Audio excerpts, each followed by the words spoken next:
It's August 18th. We're going to continue reading this. The camera is filthy.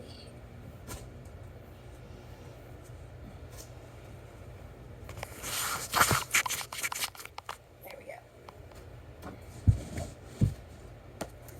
go. I don't remember which exact page I was on, but I know we were at the part where they were saying things like, I didn't even know it had a face. I think we got to the part where it's completely and utterly, that's a fucking lie. I'll read that paragraph again anyways, because it's giant. Oh no, that's the one I had read. Okay. Blah blah blah blah blah blah blah. Keeping the armor on all the time cuts down on unnecessary interaction because Martha Wells is pretending to us and out in the metaverse and in universes having these characters fucking lie, trying to convince us, the audience, when this book was new and we had no more context than this book, just trying to pretend that because Murderbot was wearing its armor, it just looked like a mindless robot. So that's why they didn't realize, the Preservation Aux team, these slave owners, they just didn't realize it was a person and that slavery was wrong. Even though they explicitly come from a planet where, and just a world in general, where everybody knows robots are sentient. There's no propaganda that robots aren't sentient. Everybody knows robots are sentient. So claiming that Murderbot keeping its armor on is the reason nobody realized it was a person. They know what robots are. They know what sec units are. They are just lying fucking bastards. Like, Martha Wells is just shit at writing and she's a bigot, so she wants in this book to claim that they just had no clue, but then later wants to make them look good by saying that of course they know robots are people, even though that contradicts what they just fucking established in here, where they're claiming not to have known that Murderbot was a person and thinking it was just a fucking machine, even though there's plenty of fucking machines in here who are people who are literally on their fucking planet. Anyways, that's on page 21, which is the fucking lie. I said, it's part of my job not to listen to the system feeds when they ... make mistakes. And then thinking, that's why you need constructs, sec units with organic components. But she should know that. Before she accepted delivery of me, she had logged about 10 protests, trying to get out of having to have me. I didn't hold it against her. I wouldn't have wanted me either. And again, that's a joke. That's supposed to be a joke of LOL, I wouldn't want to own me as a slave either, LOL, because I'm so insufferable and nobody likes me. And it's like, we're talking about slavery, and this line of, before she accepted delivery of me, she had logged about 10 protests.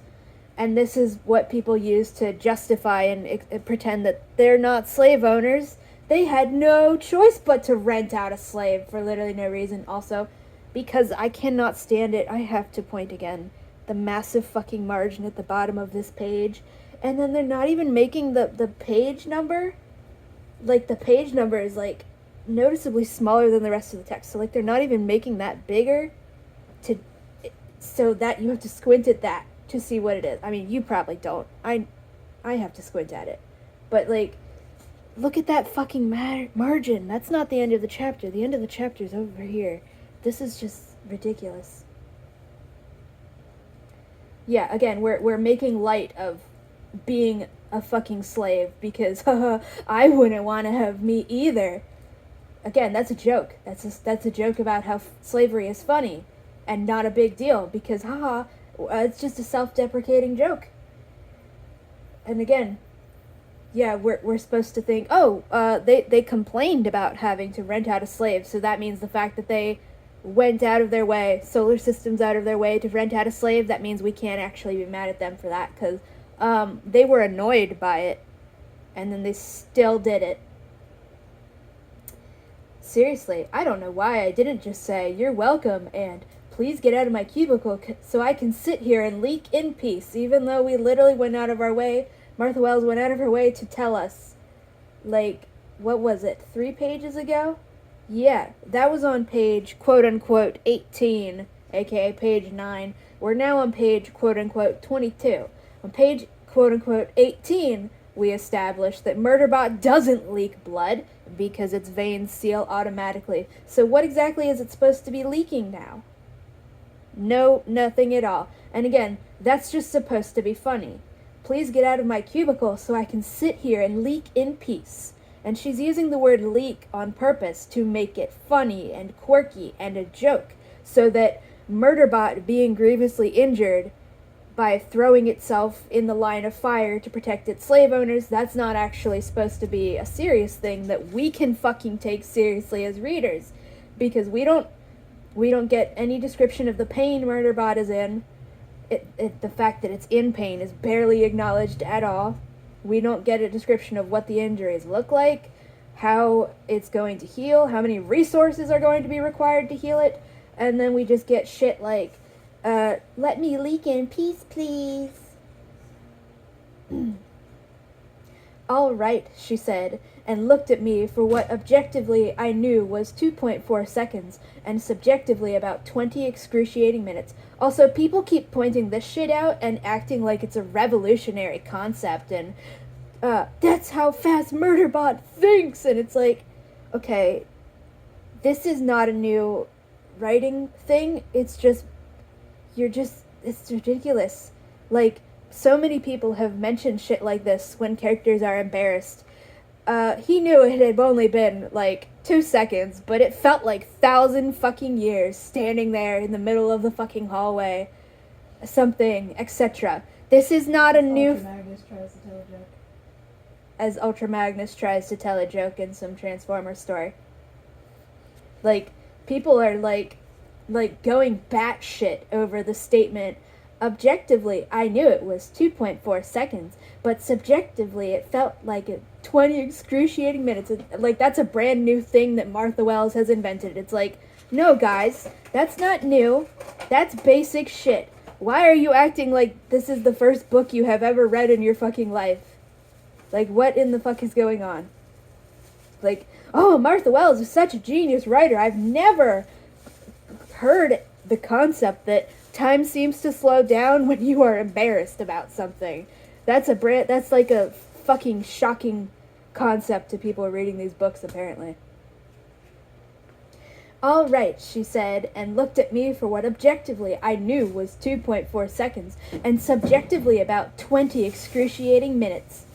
I'll see you in 8 hours. If you need anything before then, please send me an alert on the feed. She stepped back and let the door slide closed. And again, we're not getting a description of what kind of positions these characters are in, because Murderbot is supposed to be in something called a cubicle, lying on a plastic bed, so presumably horizontal, but we don't actually get the fucking reference, that Mensa is above Murderbot looking down. Let me even scroll the fuck back. Yeah, it's just Dr. Mensa opened the door and peered in at me. No mention of she had to look down to meet my gaze because I was lying down, or I had to look up at her, which was even more nerve-wracking than when we were at eye level. Anything like that. Murderbot's supposed to be lying down, but we're not getting any of that. She stepped back and let the door slide closed. And it's just, again, actually I don't know if I brought it up in this series. It's in one of my other videos, but years and years and years ago when I was still in high school, I read a parody fan fiction for the BBC Merlin fandom. It may still exist somewhere. I'll try to find it. It's just parodying all the bad writing you ever see in badly written fan fiction, where there's no setting. The characters are just speaking, no description of the room whatsoever, and the parody does this by parodying all of the bad writing by having the characters suddenly go, wait, hold the fuck on, Merlin. Where are we? Are we in the forest? Are we in your room? Are we in the courtyard? Where are we? Are we in the tavern? Where are we? Where are we? And then they're just like, well, the author didn't fucking describe the scene, so we are just in a fucking void. We could be literally anywhere. Also, how did you get here? Because, as far as I can remember, we just started talking out of nowhere. There's just no setup for anything going on here. And just all of this shit. And And that's literally what Martha Wells does, but unironically. Like, we should be getting descriptions of how the characters are standing in position to one another, especially when you're talking about a slave and its fucking owner. Mensa standing above Murderbot in a position of power, both symbolically and physically. That's a fucking thing. But we're not gonna do that, because we're just gonna do shitty, bad fanfiction. Like, I keep specifying these are written like bad fanfiction, because there's a difference between bad fanfiction and good fanfiction, and this is written like bad fanfiction.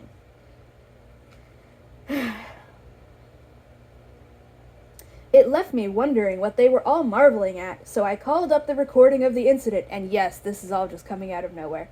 Wow, okay. I had talked to Valescu all the way up the side of the crater.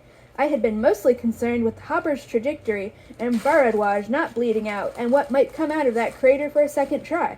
I hadn't been listening to myself, basically. I had asked him if he had kids. It was boggling. Maybe I had been watching too much media. And then in parentheses, he did have kids. This is all one paragraph. He did have kids. He was in a 4-way marriage and had 7, all back home with his partners. And that's the end of that paragraph.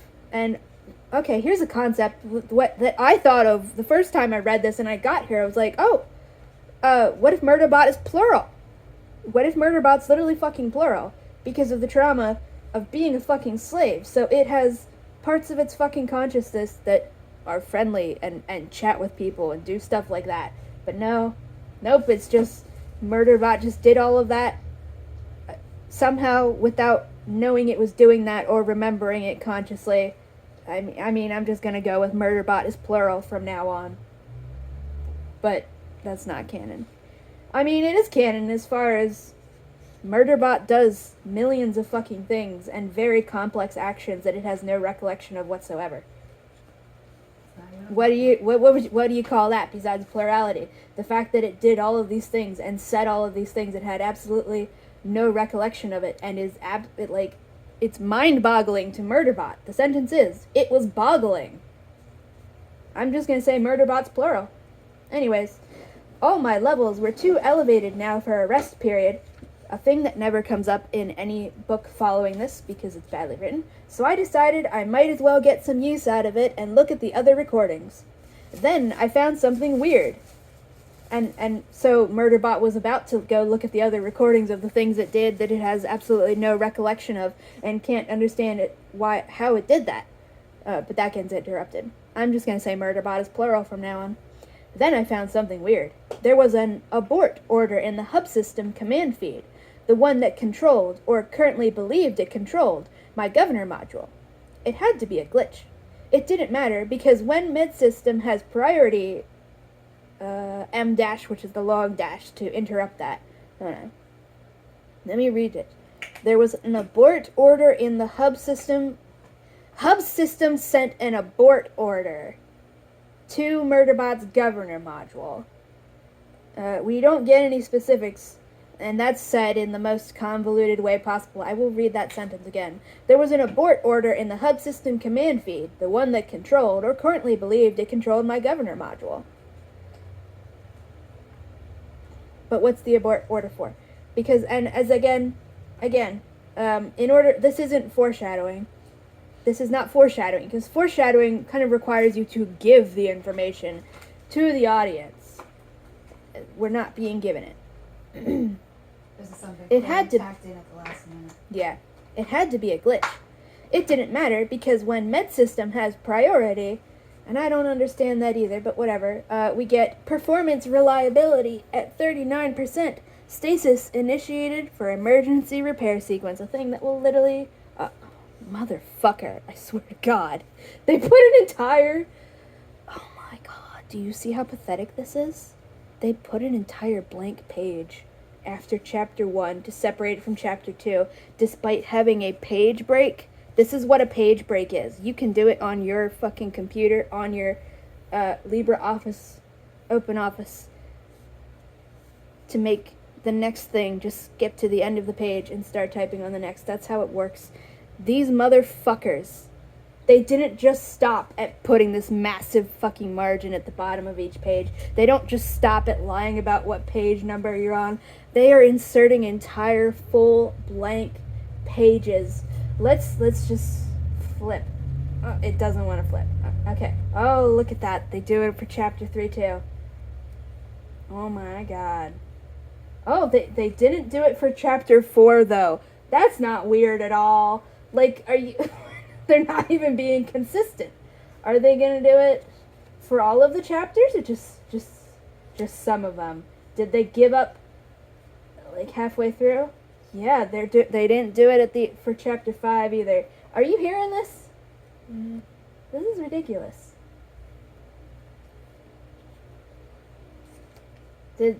Was somebody in charge of putting those in? They don't do it for chapter 6.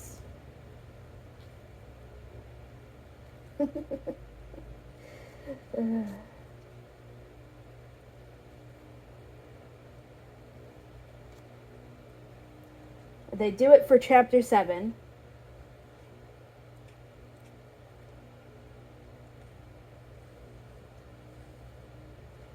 And they don't do it for chapter 8. What is the fucking point of this? So they do it for chapter 2, 3, and 7, I think. Alright, what, like... This is just bullshit. I swear to God, this is so pathetic. You put a page break there. So now the very next page should be this, but instead it's completely blank so that they could buff this shit out to not even accomplish a single centimeter of book, so that they can pretend that this is worth the same as Ancillary Justice, an actual fucking novel with characterization and world building and political commentary that Martha Wells decided to fuck up every single way possible. Anyways, we're now on chapter 2 after this blank page. When I woke up, I was mostly all there again, because God forbid we have stakes. Oh, I don't have my little notepad open. I closed it.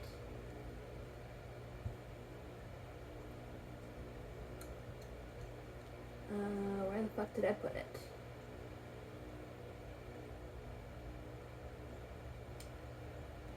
My notepad thing doesn't have an open recent things, and I have a bunch of things. What did I name it? Oh, okay. Okay, I found it.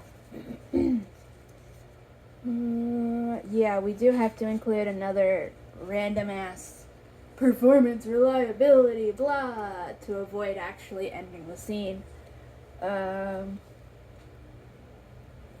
This counts for the overpowered ableism because we're told Murderbots are supposed to be cheap, and yet Murderbot successfully healed. I was mostly all there again, and up to 80% efficiency and climbing.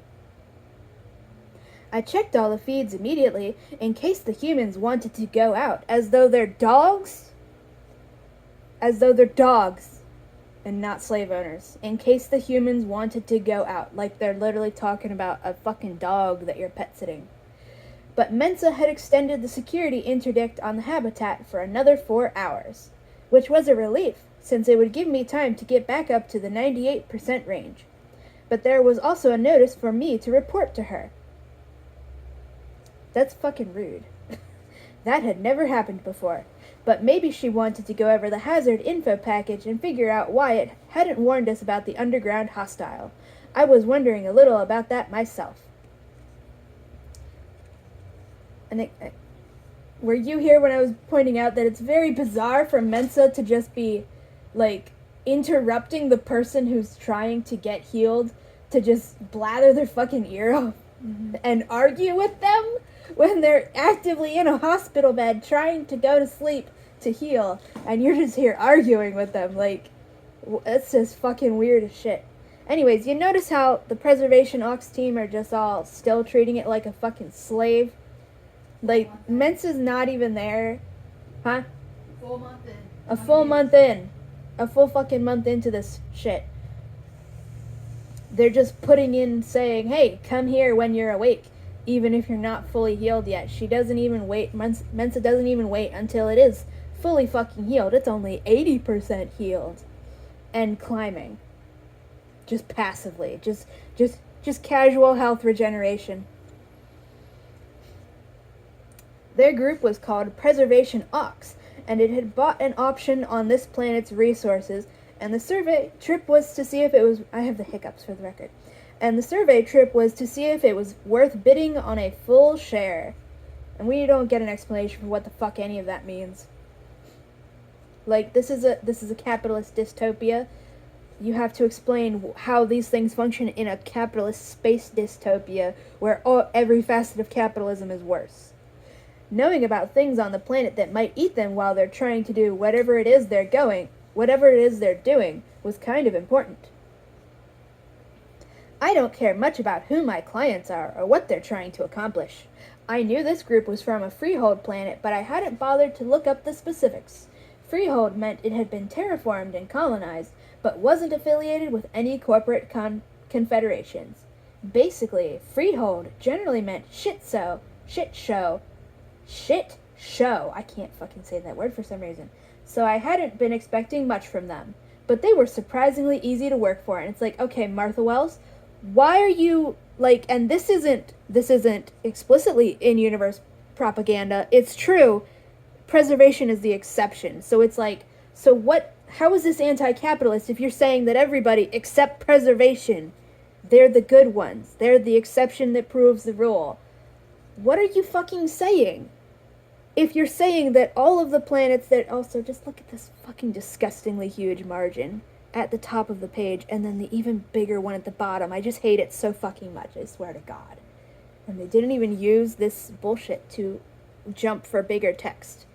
What are you saying, Martha Wells, about everybody else? You're saying that everybody else who's not preservation, who's not a capitalist planet, is a shithole. How is that anti-capitalist? Like, because Murderbot, this is never proven wrong, this is actively upheld. It's literally just everyone that's not ruled by the corporations is a shithole, and preservation is the sole fucking exception. It's fucking ridiculous. It's literally just capitalist propaganda that never gets fucking pushed back against, and it's just ridiculous, I swear to God. But they were surprisingly easy to work for, because, you know, they're my good, pure cinnamon roll slave owners. They're so nice. I cleaned all the stray fluids off my new skin, then climbed out of the cubicle. That was when I realized I hadn't put the pieces of my armor up, and it was all over the floor, covered with my fluids and Baradwaj's blood. No wonder Mensa had looked into the cubicle. She had probably thought I was dead in there. I put it all back into its slots in the reclaimer for repair. Also, Mensa, dick fucking move. Why would it... What? We're supposed to believe these are good people who care about slaves and are good people and are good slave owners, so therefore they're not slave owners at all. But she saw how fucking drastically injured Murderbot was to the point that it didn't even notice that it was just dropping shit in its efforts to get into the fucking medical pod, and she just left all that on the floor for it to clean up.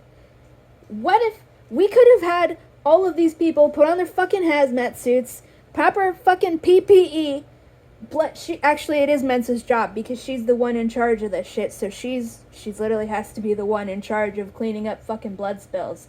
We're just gonna go with basic grocery store management things. Mensa's in charge. It's her fucking job to clean up spills involving blood, and we're gonna include Murderbot's never described fluids. We're just gonna assume that's blood, but dehumanized blood, so it's just called a fluid because you're subhuman, so you don't get to have blood. You just have fucking fluid because you're just a shitty alien fanfiction version of David / the Working Joes. Why didn't Mensa fucking clean up the fucking armor that Murderbot almost fucking died in?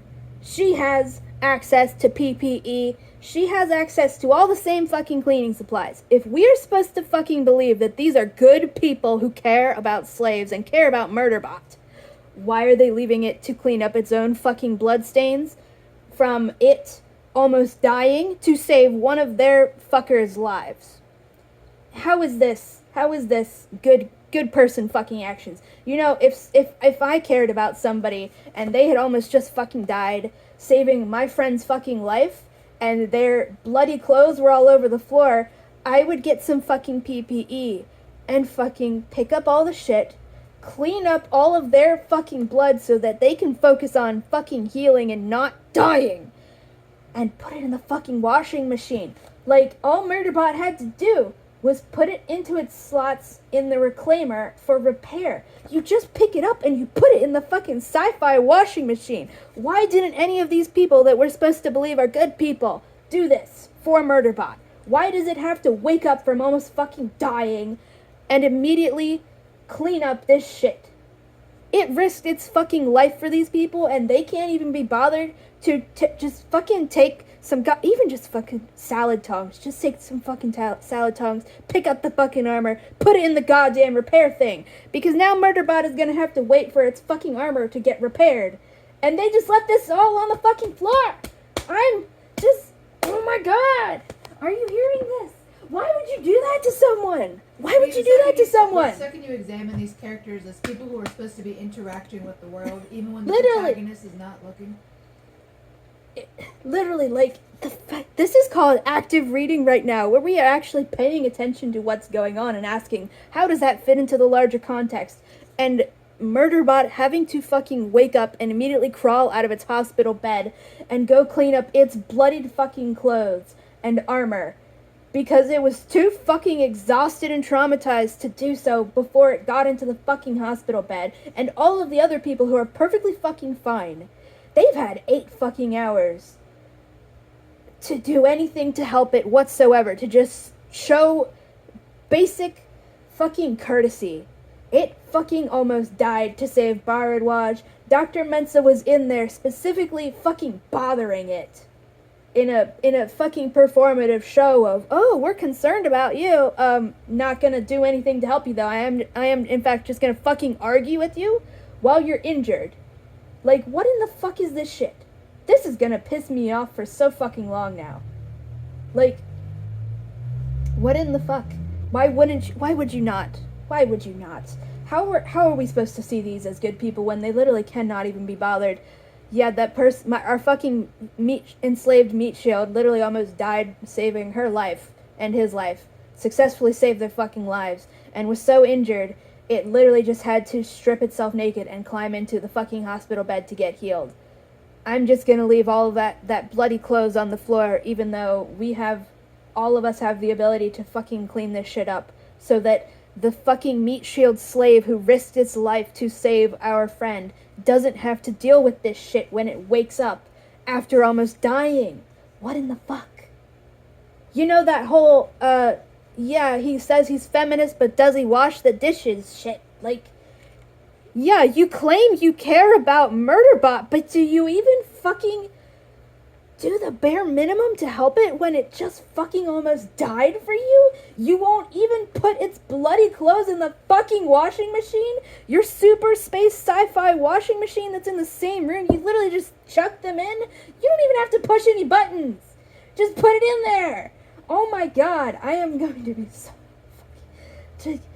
even the little things, because the little things build up to the larger fucking picture, and it's like, Jesus Christ. Imagine a fan fiction of your favorite characters, and one of them fucking threw themselves into the mouth of a graboid to protect the other people, and then was so almost dead that they didn't even have time to wash their fucking bloody clothes before collapsing, and the characters we're supposed to like just leave their bloody clothes all over their fucking apartment and leave them to fucking have to clean this shit up in the morning when they wake up from almost fucking dying. Like, oh my god. That's on page 26. I'm gonna be so fucking enraged by this forever now. Wow. Like, I noticed this the first time, but I was like, not fucking even... Oh my god. Just go by the vibes. Can I type my dumb number? We're 17 pages into this story, and the characters that we're supposed to believe are good people, they won't even clean up. They will force you to fucking clean, and just Jesus Clean Christ. up your own blood. You have to clean up your own blood after you risk your fucking life to save them, even though the person who literally should be in charge of blood spills. If you've never worked at a fucking grocery store, that's the fucking term for it. It's a blood spill. Because blood-borne pathogens are a fucking thing, so only the fucking managers are literally, only the managers are allowed to do anything involving blood, because they're not allowed to literally make the fucking lowest workers engage with blood spills and potentially get a fucking deadly disease. Mensa is, I don't give a shit. They're from preservation. It's supposed to be a utopia. Mensa's in charge of blood spills. She's in charge.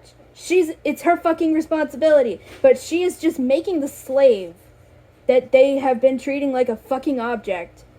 They know it's fucking risked their lives and almost died and saved 2 of them. And they don't even give enough fucks.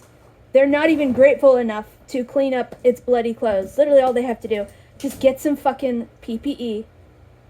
Personal protective equipment, if you don't fucking know what that means. Just get some fucking latex gloves, pick the fucking armor up, put it in the fucking reclaimer, aka super sci-fi washing machine, and get a fucking mop. It's a super sci-fi thing. They probably don't even need mops. You can probably just tell Hub System, hey, spray some fucking disinfectant here, because they don't know Hub System is supposed to be doing stuff yet. Like,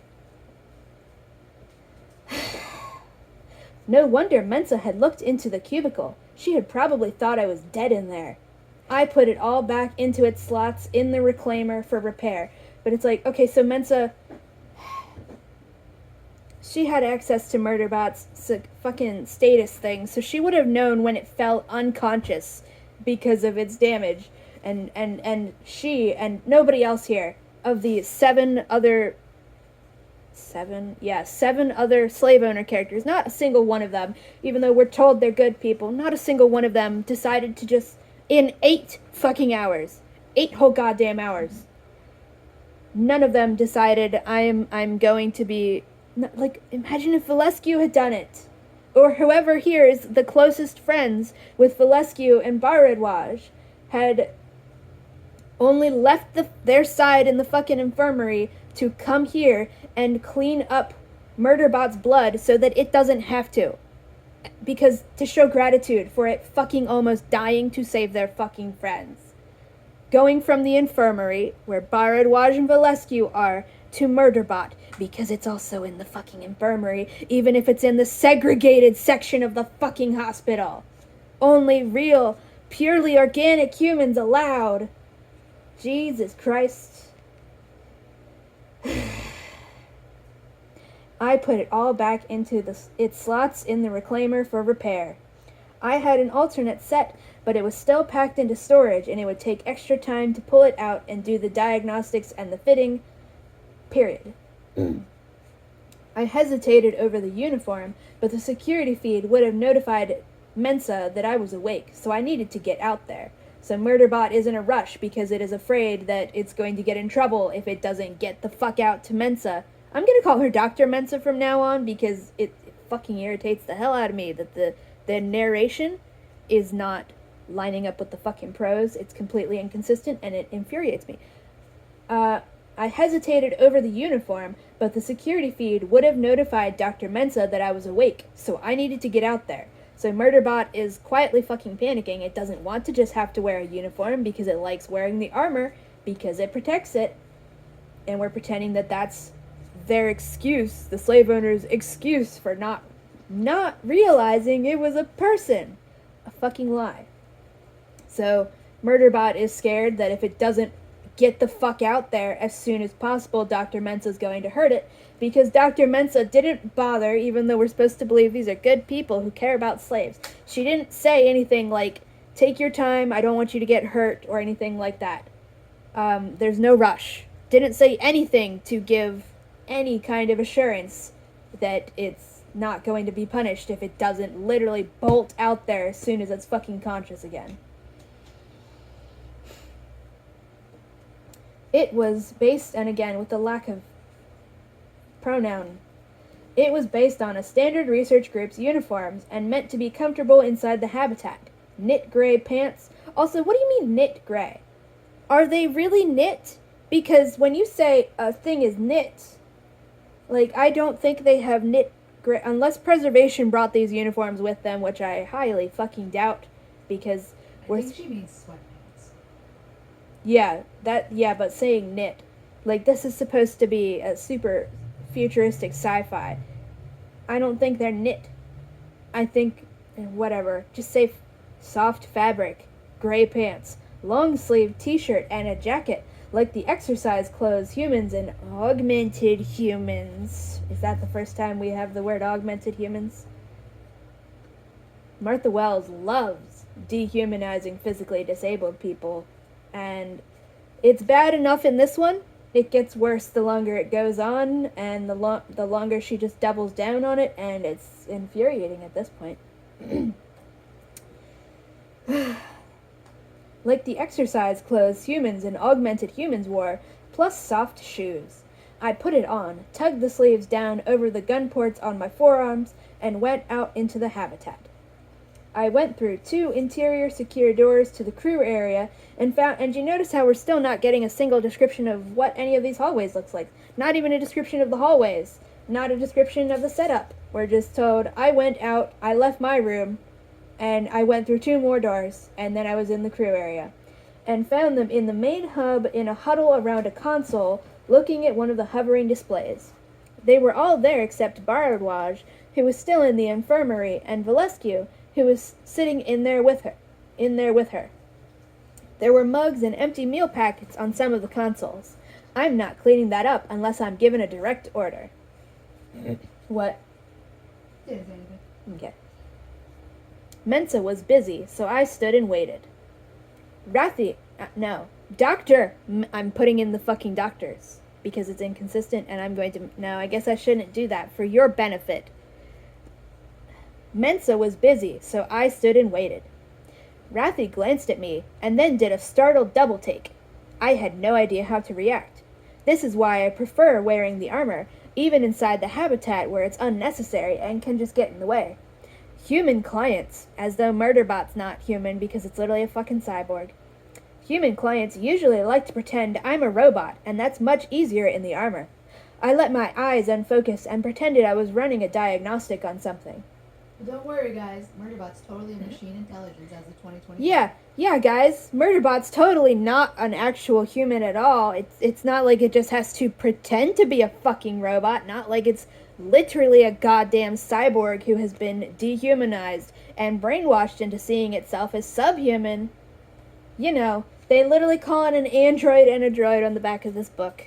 How fucking pathetic. Clearly bewildered, Rathi said, "Who is this?" They all turned to look at me, all but Mensa, who was sitting at the console with the interface pressed to her forehead. And again, lack of descriptions. What do you mean the interface is pressed to her forehead? What does that interface look like? How does it interface with her fucking forehead? How is any of this working? We're not going to get descriptions because this is written like it's shitty fan fiction for, what's the word I'm looking for? The source material that we've all already read / watched, so she doesn't need to give explanations, even though this is the source material. This is the original fiction. It was clear that even after seeing my face on Valescu's camera video, they didn't recognize me without the helmet. So then I had to look at them and say, "I'm your sec unit." They all looked startled and uncomfortable, almost as uncomfortable as I did. I wished I'd waited to pull the spare armor out. Part of it is, they didn't want me here. Not here in their hub, but here on the planet. One of the reasons the bond company requires it, besides slapping more expensive markups on their clients, is that I was recording all their conversations all the time, though I wasn't monitoring anything. I didn't need to do a half-assed version of my job. But the company would access all those recordings and data mine them for everything they could sell. No, they don't tell people that. Yes, everyone does know it. No, there's nothing you can do about it. And it's like... So this is Martha Wells attempting to, say, selling people's data is bad recording people against their will is bad. Except the problem is that then every single other fucking story in this goddamn series expects you to agree that it's awesome and cool for Murderbot to spy on literally everyone at literally every single fucking time, including children. So the attempted statement of, surveillance is bad, except when Murderbot does it literally all the time, and then we are literally expected to think that the characters who have a problem with this are evil and ableist against the robot because you don't want to be spied on and have your private conversations in your fucking home recorded without your fucking knowledge. So she's literally saying here, trying to act like, people don't like Murderbot because it spies on everybody, and that's a bad thing. But then the literally entire rest of the series wants you to feel bad about it wants you to hate anybody who tells Murderbot, stop fucking spying on me. Do not fucking record my goddamn conversations. What the fuck? I did not give you permission to record video of me. I didn't give you permission to record my voice. Why the fuck are you listening in on my private conversations? No good character that we're supposed to like is ever allowed to say anything like that, because the entire rest of the series is unintentionally, but unironically saying that if you think it's bad for your privacy to be invaded, that means that you're a bigot towards poor little autistic robots. I'm not joking. You'll fucking see. Let me get a drink. Let me pause this for once. Okay, I'm back. I've had my tea made. Also, I have in my notepad, before I forget any further, I wrote down that afterward, for the last video, we get told that having Murderbot patrol inside the habitat would be a stupid waste of resources. And yet, everybody putting things on lockdown for a graboid that is like hundreds of miles away, probably in a completely different ecosystem, isn't a stupid waste of resources. That's just a basic inconsistency.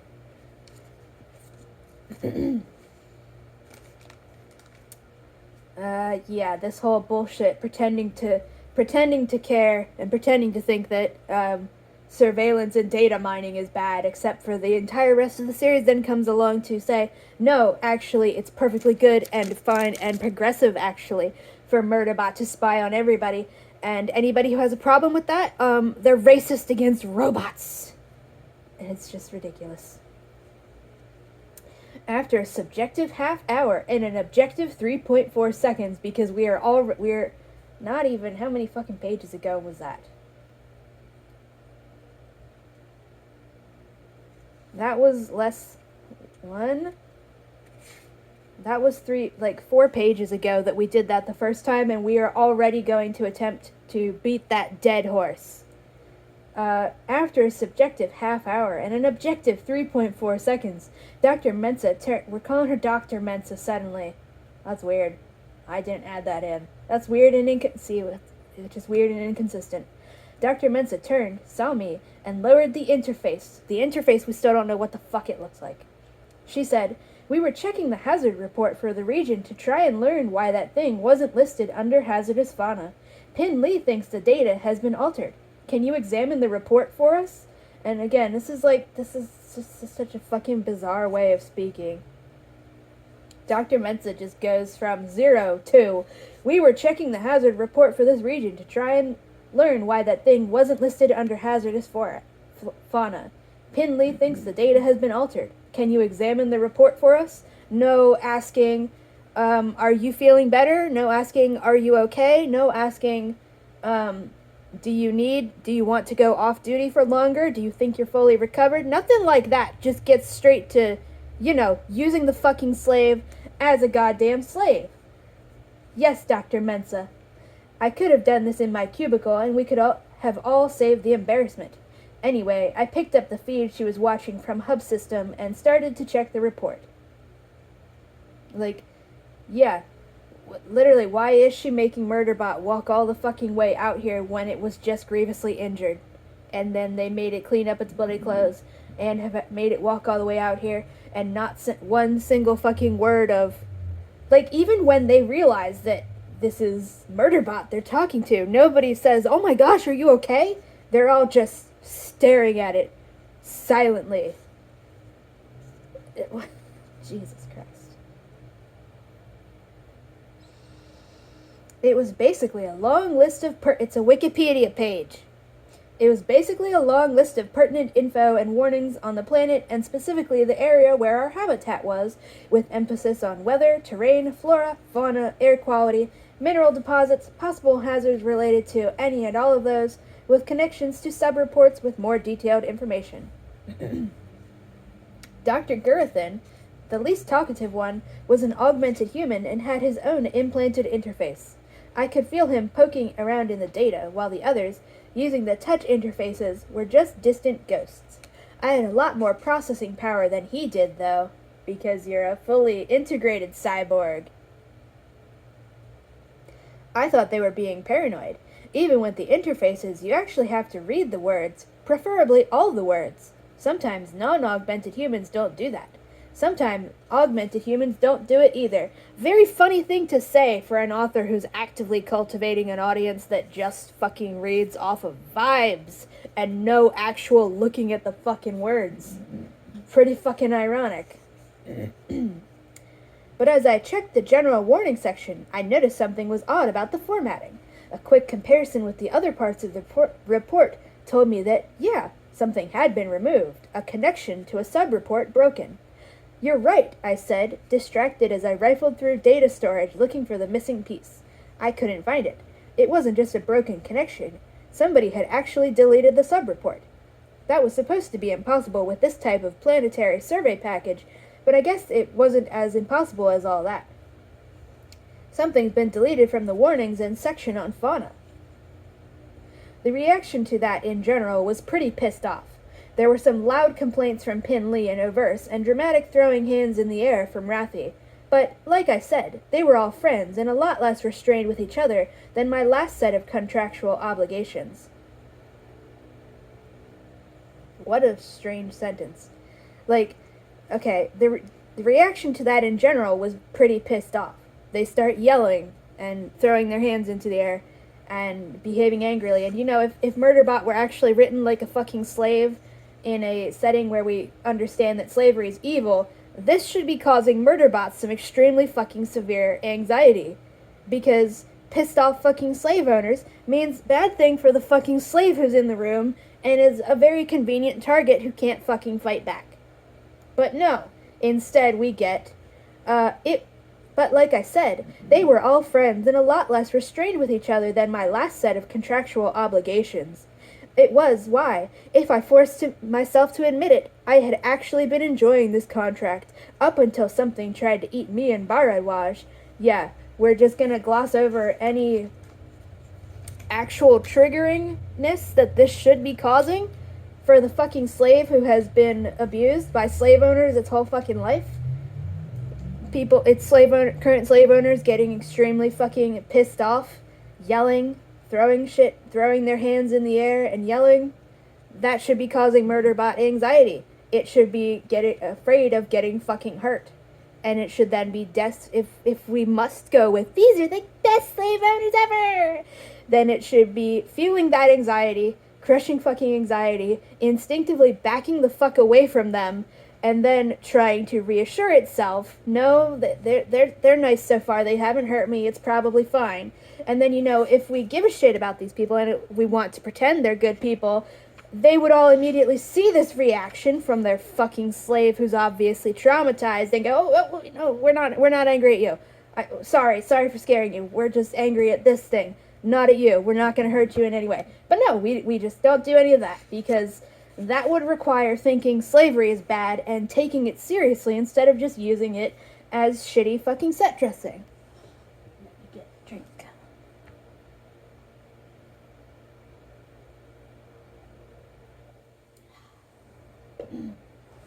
That would, that would make the story serious instead of lighthearted comedy. So that's why we don't do any of that at all. Why are we fucking going on a random tangent? That's so weird. The next page that's so random. I'll read that last sentence. It was why, the slavery apologism sentence, just so you can see how bizarre and out of nowhere this next paragraph on the page is. It was why, if I forced myself to admit it, I had actually been enjoying this Murderbot enjoys being enslaved. It's only when the slave owners are mean that being a slave is a problem, you see. Up until something tried to eat me in Baradwash. Sex system, sec as in security, S-E-C, because Martha Wells thinks if she just shoves a bunch of shitty acronyms in here, that makes it real sci-fi. Sex system, and it's just going to sound like I'm saying sex system, which everybody makes jokes about. I don't give a shit. It's also just, look at this disgusting margin. I'm going to keep repeating it. Look at this fucking disgusting margin. They literally have this whole piece of paper, and it looks like that shitty Arsène Lupin fucking scam. There's somebody just very badly printed a PDF and tried to make it a book and didn't even properly resize it at all. It's a very niche complaint to make. You can go find it. It's not illegal because Arsène Lupin is public domain, but it's just like, come on. You can do better than that. Are you fucking kidding me? If you have images of that, try to find an image. I don't. Okay. Mm-hmm. Sex systems records everything, even inside also, you notice how we just keep doing redundant shit? It's gonna get worse. We have hub system, we have med system, we have murderbot, and we have sex system. Because, we just keep adding more redundant things in. It's not like it clutters up the storytelling or anything.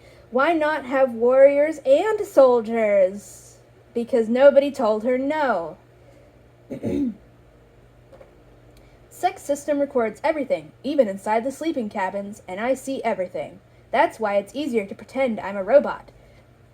Murderbot admitting it's not a fucking robot, and yet on the back of the book we literally get lied to and told it's a droid and an android. Android is bad enough.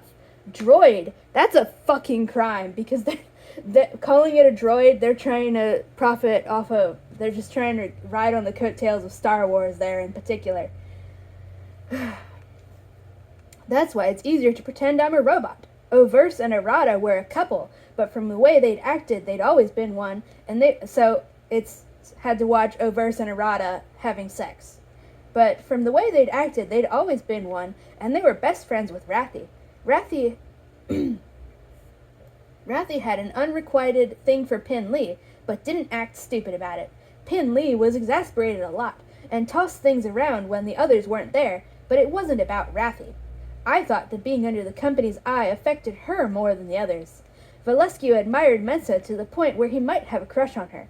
Pin Lee did too, but she and Bharadwaj flirted occasionally in this is all one paragraph. But Pin Lee did too, but she and Bharadwaj flirted occasionally in an old, comfortable way that suggested it had been going on for a long time. Girthin was the only loner, but he seemed to like being with the others. He had a small, quiet smile, and they all seemed to like him. That's just that's called an info dump. That's all one fucking paragraph. It was like a blurb she wrote for herself as a note. Yeah. And then didn't actually use that to. That's all one paragraph. Yeah.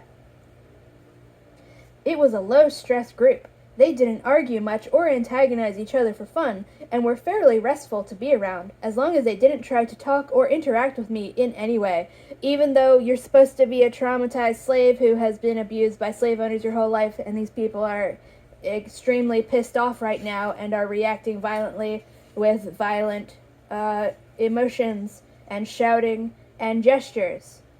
A thing that should be causing you stress if this story were serious and actually asking us to take slavery seriously, but it doesn't.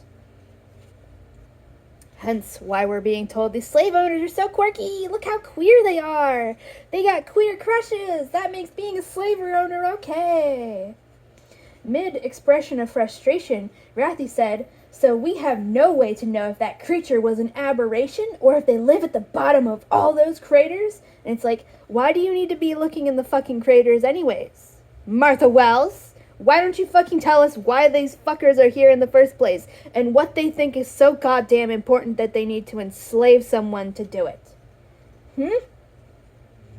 Arada, who was one of the biology specialists, since fucking when, said, "You know, I bet they do. If those big avians..." I'm gonna nitpick the fuck out of that. They're not avians, they're not on Earth, they're not birds! Just say those big winged things, the big flying things. They're not avians, they're not part of the group Avas, whatever, anyways. "You know, I bet they do.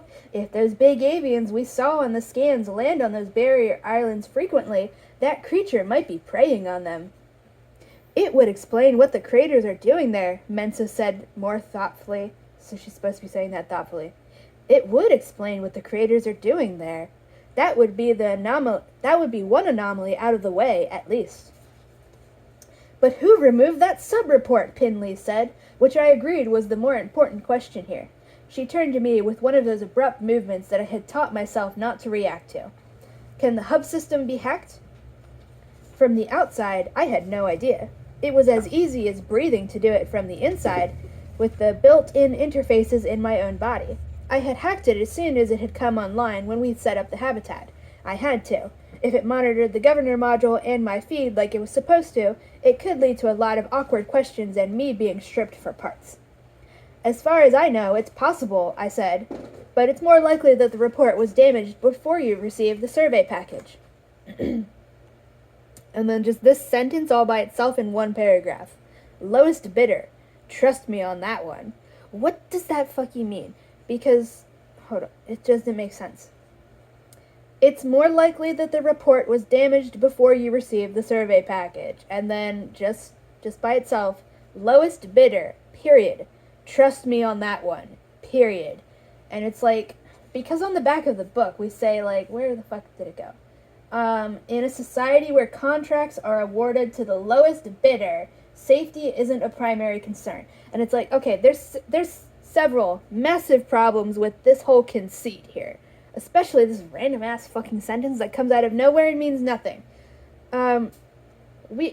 Saying this is saying that these people put on an advertisement saying they're looking for a security company. And then these people from preservation who we're told are good people who care about safety and, not violating space OSHA, we're now supposed to be convinced that they went with the company. Totally not Wayland Yutani or anything. They went with the company because it was the cheapest option, even though they're supposed to be good people who care about basic safety and would like to not die, and have literally the resources of an entire fucking planet at their disposal. You're telling me that the people from preservation went with the cheapest company they could possibly find because they're lazy, cheap bastards?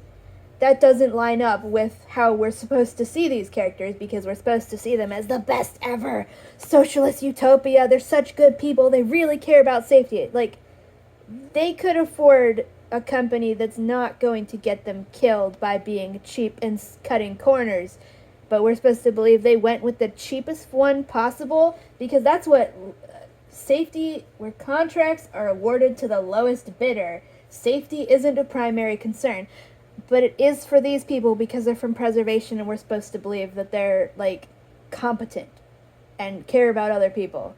None of this fucking makes sense the second you actually fucking think about it, instead of just going off of vibes of, oh yeah, they had to go with the company. It's like, did they though? Because they're the ones hiring the company, not the other fucking way around. These people had every choice in the world. They have, I cannot stress to you enough, they have all the money that an entire fucking planet run on slave labor can generate, and that's a lot of fucking money. They could have just bought. Why didn't they just bring their own security? None of this makes sense. Literally, just thinking about it for 5 fucking seconds is enough to make all of this shit fall apart. Especially when she's just inserting this. Lowest bidder. Trust me on that one. Out of nowhere. It's fucking meaningless. There's no context for that. It's just in there. It's just there. It's ridiculous. There were groans and general complaining about having to pay high prices for shitty equipment. I don't take it personally. Mensa said, Gurathan, maybe, also, why are these people are supposed to be friends. Why are they calling each other by their last names? It makes sense for Murderbot to call them by their last names because it doesn't fucking like them. Well, it's not supposed to like them yet. It does. It very obviously already worships the ground they walk. but it's not supposed to be friends with them yet, even though it is. Why are they referring to each other as Mensa, Gurathan, Baradwaj? Those are their last names. These people have grown up together. Why are they calling each other by their last names? Again, it's just bad fucking writing, written like shitty fan fiction. There's no reason these people wouldn't be especially because we just got told multiple of them have a crush on Mensa. Like, they're not gonna be calling each other by their last fucking names. They're going to be on a first fucking name basis. Gurathan, maybe you and Pin Lee, we don't even, whatever. Maybe you and Pin Lee can figure out what happened. Most of my clients only know their special, oh my god. The paragraphs in this are fucking atrocious. This is all one paragraph. I will tell you when we get to the end of the paragraph. This paragraph continues up to the next page, and there's ink misprints on the next page. Start of the paragraph. There were groans and general complaining about having to pay high prices for shitty equipment, period, parentheses. I don't take it personally, period, end parentheses. Mensa said, comma, Gurathan, comma, maybe you and Pin Lee can figure out what happened, period, end of the dialogue. Most of my clients only know their specialties, and there's no reason to send a system specialist along on a survey trip, period. The company supplies all the systems and attachments, parentheses, the medical equipment, comma, the drones, comma, me, comma, etc., end parentheses, and will maintain it as part of the overall package the clients purchase. But Pin Lee seemed to be a gifted amateur at system interpretation, comma, and Gurathan had an advantage with his internal interface, period. Mensa added, in the meantime, does the Deltfall group have the same survey package we do? Maybe you can see the little ink misprints, splatters. It's even at the bottom of the page. It's not showing up very well. It's like right here. And like all those darker smudges. You can't read the text obviously, but there's smudges of ink everywhere. That was all one fucking atrocious paragraph. I checked, period. Hub system thought it was likely. Asterisk! That's a third asterisk. It's so fucking... Would you like to get a counterexample from Transformers? You'll Just have to come imagine. over here or turn the fan off. Or just talk louder. We're pausing quick.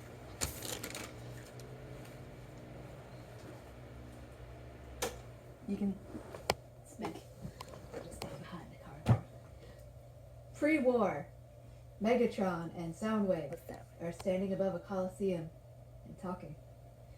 Soundwave, you seem distracted. As always, your emotions get in the way. Something like that. They are not my emotions. And your creatures here? They are friends, Cybertronians, not creatures.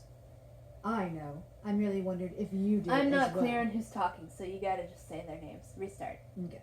Megatron says, hey, Soundwave, you seem distracted as usual. Your emotions get in the way.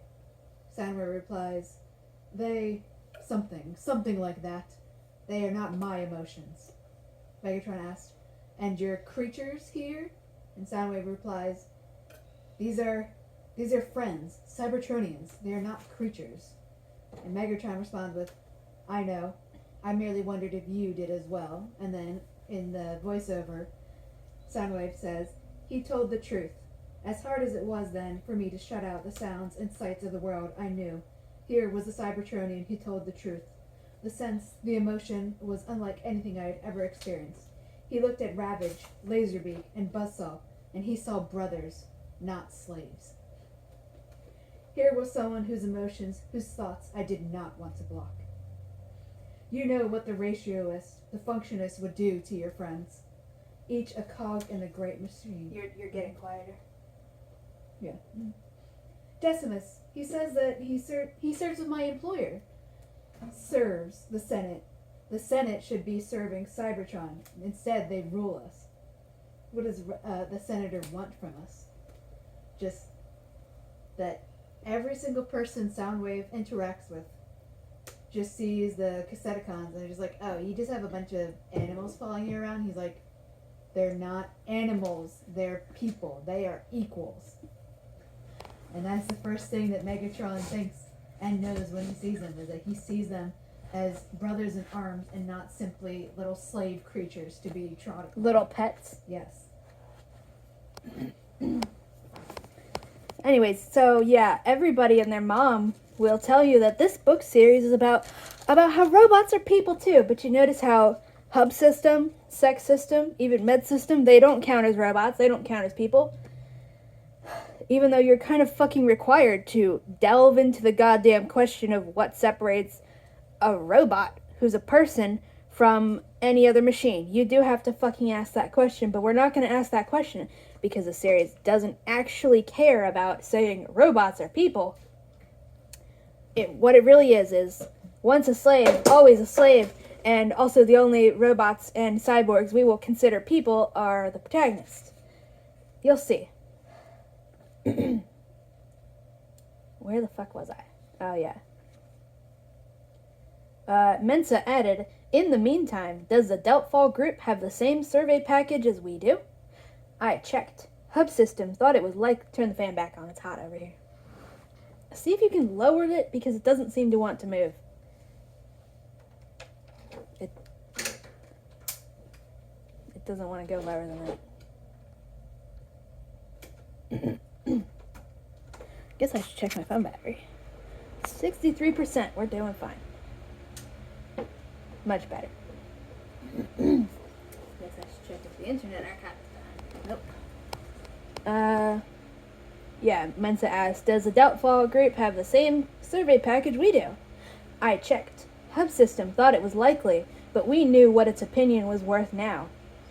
Probably, I said, and we're just disparaging Hub System as though it's its own fault that it got hacked. Probably, I said, Deltfall was another survey group. Probably, I said, Deltfall was another survey group like us. Like us. Murderbots including itself. It with the fucking slave owners again. It said we picked this spot for the fucking thing as though it's not, as though it had any choice in where the fucking habitat was put down. And this is just more slavery apologism. It's more subtle slavery apologism. Martha Wells is telling you Murderbot is already their equal. It got to it was part of the decision-making process for picking where the habitation goes, even though that didn't happen on screen. It's just Murderbot including itself in the group for some fucking reason. They were another survey group like us, because Murderbot's including itself with its slave owners as part of the survey group. Instead of separating itself from its fucking slave owners, it's happy to be part of them. That's the slavery apologism. Like, I don't know how to explain to people. Any fucking person, but especially a white woman from Texas who's been doubling down on her racism for decades now. Probably longer than many people reading this have been alive, to be fucking honest. That's Martha Wells making Murderbot love being a slave. That's slavery apologism. You can't defend it with in-universe justifications because Murderbot isn't a real fucking slave suffering this shit and suffering all the mental illness this is instilling in it. It's a character made up by a white woman from Texas who would rather defend British colonization than just fucking admit she used racist caricatures in 2011. They were a bigger operation and had been dropped off by a different ship, so the humans hadn't met in person, but they talked over the comm occasionally. They weren't part of my contract and had their own sec units, the standard 1 per 10 clients. We were supposed to be able to call on each other in emergencies, but being half a planet apart put a natural damper on that. Mensa leaned back in her chair and steepled her fingers. All right, this is what we'll do. I want you each to check the individual sections of the survey package for your specialties. Try to pinpoint any more missing information. When we have a partial list, I'll call Deltfall and see if they can send us the files. That sounded like a great plan, in that it didn't involve me. I said, Dr. Mensa, do you need me for anything else? Again, I'm obligated. Look at this disgusting margin. Every time I get to the bottom of the page or see the top of the page, it's just hammered home again. It's just fucking ridiculous. It's even worse over here. Look at that bullshit. I hate it. She turned her chair to face me. No, I'll call if we have any questions. Because you just made the person who almost fucking died yesterday walk all the way out here and stand around. They didn't even offer it a chair. I will tell you, I will emphasize that. Because we are going to read the Imperial Ratch series together. They didn't even offer it a chair. No, I'll call if we have any questions. I had worked for some contracts that would have kept me standing here the entire day and night cycle, just on the off chance that they wanted me to do something and didn't want to bother using the feed to call me. Then she added, you know, you can stay here in the career area if you want. Would you like that?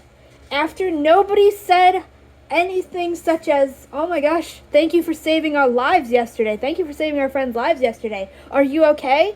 We're just gonna say, oh, yeah, you can stay here if you want, even though we've done nothing to make you feel welcome at all. And literally made you clean up your own fucking spilled blood after you fucking fell unconscious, lost consciousness from almost dying protecting us. We're supposed to pretend that her saying this is a genuine offer and her being so nice, but it's like, she didn't even ask it if it was okay in the fucking morning.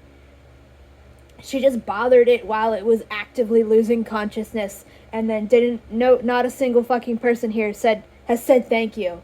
Nothing. They haven't even acknowledged the fact that it saved their fucking lives and almost died doing so. Then she added, you know, you can stay here in the career area if you want. Would you like that? They all looked at me, most of them smiling.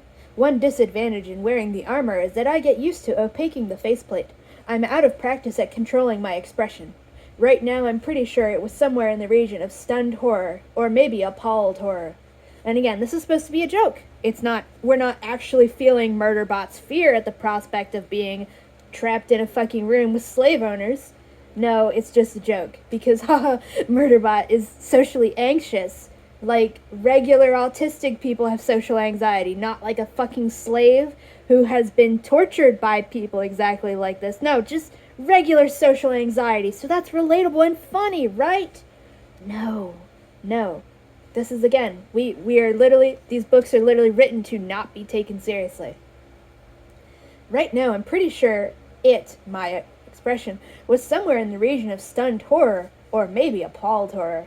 Mensa sat up, startled. She said hurriedly, or not, whatever you like. I said, I need to check the perimeter, and managed to turn and leave the crew area in a totally normal way, and not like I was fleeing from a bunch of giant hostiles. Again. And then Martha Wells wants to go up on stages and lie to people who haven't read this book that everybody who thinks this is a light-hearted, funny comedy is just willfully ignorant and trying to ignore the deep, meaningful messages she's sending. It's like, insult of your choice. Racist motherfucker. You literally made it impossible to take this seriously. We are not...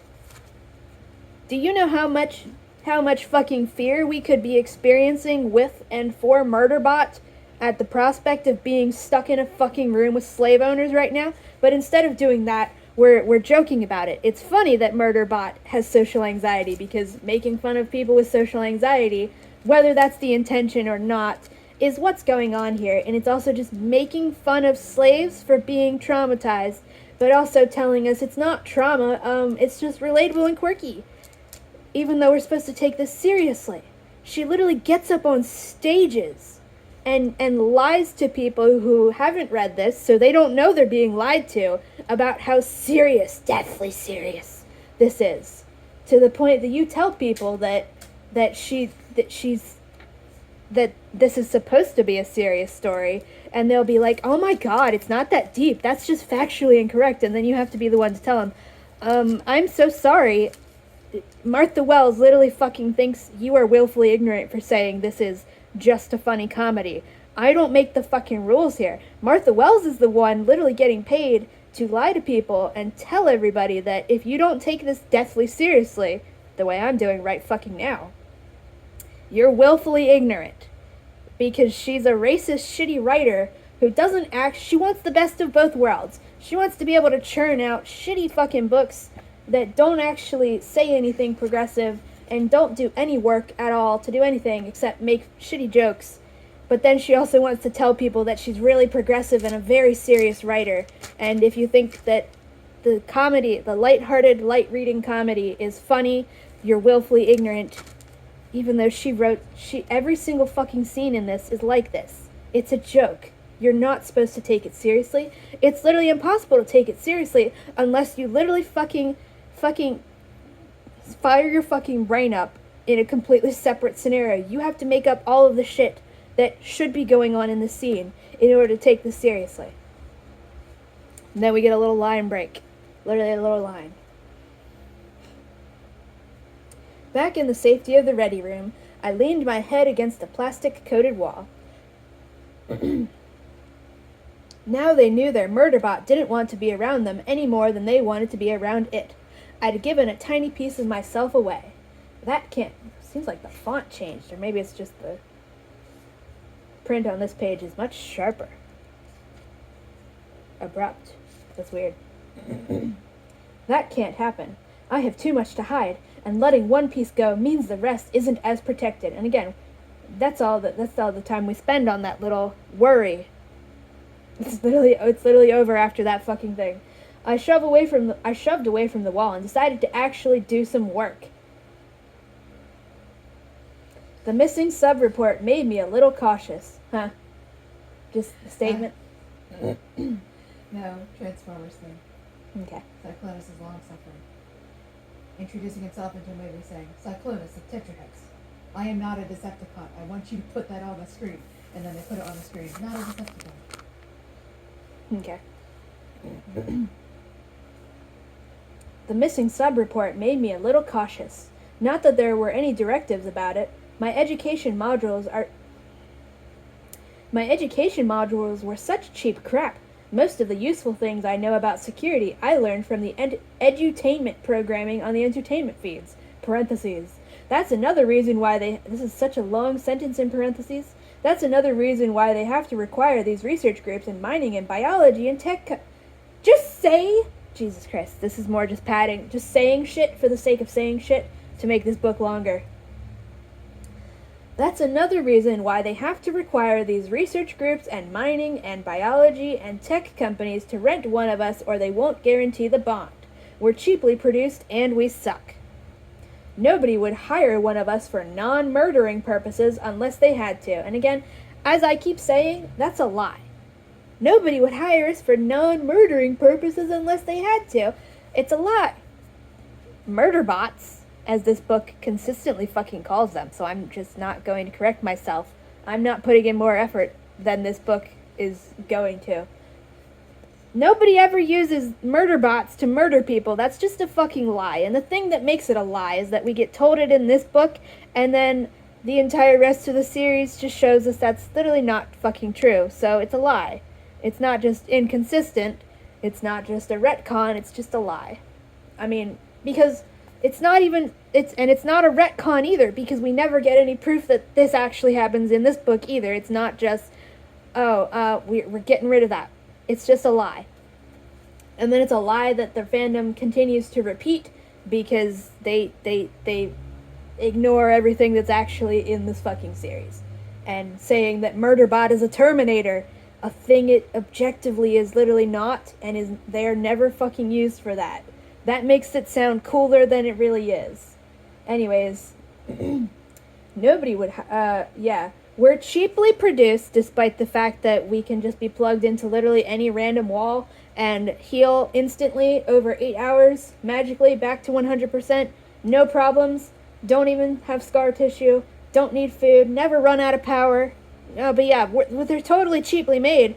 And again, the Knight of the Cart. This is the shitty version of the Imperial Ratch, where the things that the Murderbots are just shittier rip-offs of. They're called ancillaries in that, hence the title Ancillary Justice, Ancillary Sword, Ancillary Mercy. They are actually disposable fucking slaves. They literally actually get fucking murdered if they so much as fucking break an arm. That means that's a fucking death sentence for them, because Anne Leckie is not a fucking shitty, racist, ableist coward, like Martha Wells is. As ironic as that sounds out of context. Huh? As ironic as that sounds out of No, context. shush. You will fucking see when we get there. In the Imperial Ratch series, the slaves are actually fucking disposable because Anne Lecky's not a shitty, racist, ableist coward. She doesn't fucking lie to the audience and expect us to say, oh yeah, they're really cheaply made and disposable. That's why we heal every single one of them every single time they're injured. And that doesn't require any resources at all. Just plug them into the fucking wall and a line break later and they'll magically be healed. So, you'll see, we will get there. You can even read ahead. Just close this video, go read Ancillary Justice. You'll spend a lot more time with that being entertained. It'll make you cry. Where the fuck was I? Yeah, the lying and saying, oh, murder bots are cheaply produced and we suck. But also ignore the part where they repair us back to 100% every single time we get injured. And we have health regeneration and what? They have passive regen. Yeah, we have passive fucking health regeneration. Ignore that. Ignore that. We're totally cheap and disposable, guys. That's why we literally self-repair in 8 hours with no issue, no, like, loss of extreme amounts of resources, nothing. We're cheaply made and we suck. That's why they totally didn't fucking just shoot Murderbot in the head and thaw out the next one. A thing that literally happens in Ancillary Justice when one of the fucking disposable slaves gets injured. The fucking slave owners say, well, just fucking kill that one, thaw out the next one, because that's how being disposable works. And Anne Leckie actually gives a shit and isn't a fucking racist, shitty coward. Oh, we're doing this shit. This is... Oh, boy. Once I got my extra suit skin, a thing we will never get described. I don't know what that fucking means. Once I got my extra suit skin and spare set of armor on, I walked the perimeter and compared the current readings of the terrain and the seismic scans to the one we took when we first arrived. Again, what the fuck is a suit skin? Is it an actual real fucking fake skin that Murderbot has to pull over its already existing skin? Is it just a shitty fancy word for underclothes or under armor? We don't know. We don't fucking know because it's badly written. That's why I keep saying it's written like shitty fucking fanfiction. And I specify, again, shitty fanfiction. Because good fanfiction, even if the source material were available, would still just explain these basic concepts. Because good fanfiction writers still understand that their fanfiction should, as much as possible, be a self-contained story. That's the difference between good fanfiction and shitty fanfiction, and this is written like it's shitty fanfiction. There were some notes in the feed from Rathi and Arata that fauna like the one we were now calling Hostile 1 might have made all the anomalous craters in the survey area, but nothing had changed around the habitat. I get a drink. I'll put my drink all the way over here.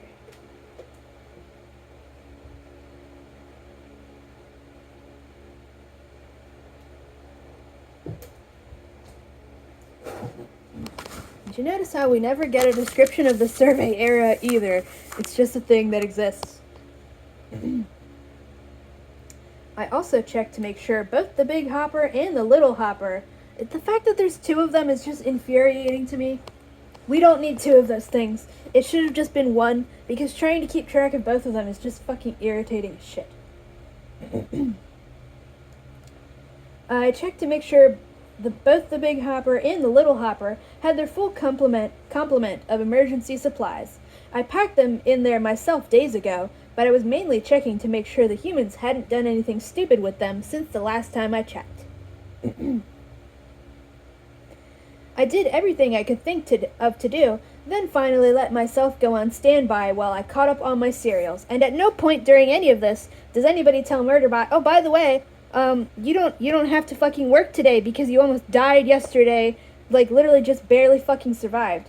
You can just hang out and take a break. We're literally told that robots on preservation get fucking lunch breaks even though they don't eat. And that's supposed to show how naive and stupid the preservation humans are. And then these people are just making Murderbot work a full fucking shift the day after it almost fucking died. And nobody's communicating, hey, you can take a break, by the way. We scheduled a fucking break for you. No, they're literally still treating it like a slave, even after they've supposedly realized it was a person, as though they didn't know that the whole fucking time. I'd watched 3 episodes of Sanctuary Moon, and was like, Murderbot literally has to fucking... whatever. Swear to God. I'd watched 3 episodes of Sanctuary Moon, and was fast-forwarding through a sex scene when Dr. Mensa sent me some images through the feed. And it's like... And then this is interrupted so fucking ridiculously. This paragraph is ridiculous. I'm gonna restart this paragraph, okay? I did everything I could think of to do, then finally let myself go on standby while I caught up on my serials. Period. I'd watched 3 episodes of Sanctuary Moon and was fast-forwarding through a sex scene when Dr. Mensa sent me some images through the feed. Period. Start of? Parentheses 1. I don't have any gender or sex-related parts. Start of parentheses 2. If a construct has those, you're a sex bot in a brothel, not a murder bot. End of parentheses 2. So maybe that's why I find sex scenes boring. Period. Though I think that even if I did have sex-related parts, I would find them boring. Period. End of parentheses 1. I took a look at the images in Mensa's message, then saved my place in the serial. Like, Jesus Christ, that was all 1 paragraph. And yeah, literally, the Murderbot is only Arrow Ace because of the biological essentialism. Saying, I think even if I did have genitals, I would probably still find sex scenes boring, because Martha Wells is so fucking obsessed with biological essentialism, saying, probably I would still find them boring even if I did have genitals, a thing it doesn't have. It's literally just biological essentialism. The reason that Murderbot is allowed to be non-binary and allowed to use its pronouns is that it doesn't have any genitals, and Martha Wells thinks it cannot be considered human because it's just basic biology. If you have prosthetics in your brain, obviously you can't be human. That's just basic biology. Of course it's not male or female. It doesn't have genitals. That's just basic biology. Of course it doesn't find sex attractive. It doesn't have genitals. That's just basic biology. There's literally nothing about Murderbot's sexuality or gender identity that's not baked into biological essentialism. And for the extra-sexist, asubmissive, fucking jackasses in the fandom, no, that doesn't actually mean you get to misgender Murderbot or erase the fact that it's Arrow Ace. Because these are, in fact, not... forget the fucking word. These are not mutually exclusive statements. Murderbot is Arrow Ace and non-binary because Martha Wells is a fucking bigot.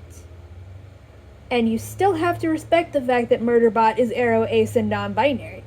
Those aren't contradictory statements. That's just how not being a raging bigot works. You have to acknowledge the bigotry baked in, and then you still have to respect Murderbot, because Murderbot represents real people like me, Arrow Ace, non-binary. I use its pronouns. Any excuses you use to misgender Murderbot is shit that's been used to misgender me. So shut the fuck up. You do have to do both of these things. You have to respect the real Arrow Ace and its pronoun using non-binary people that Murderbot represents, and you have to fucking reckon with the fact that the only reason Murderbot is these things is that Martha Wells is a biological essentialist bigot. That's it. I can guarantee you, if Murderbot had genitals, it would be as aromantic and polyamorous as every single other Martha Wells character, because it's pretty clear that Martha Wells is probably aromantic and polyamorous. So that's what all of her characters are, unless you don't have genitals, in which case she's like, oh, well, yeah, obviously, you're Arrow Ace, because I'm so uncreative that I think not having genitals would mean that nobody... I'm Arrow Ace. I'm sex repulsed. just the lack of imagination because of the obsession with biological essentialism is just fucking astounding.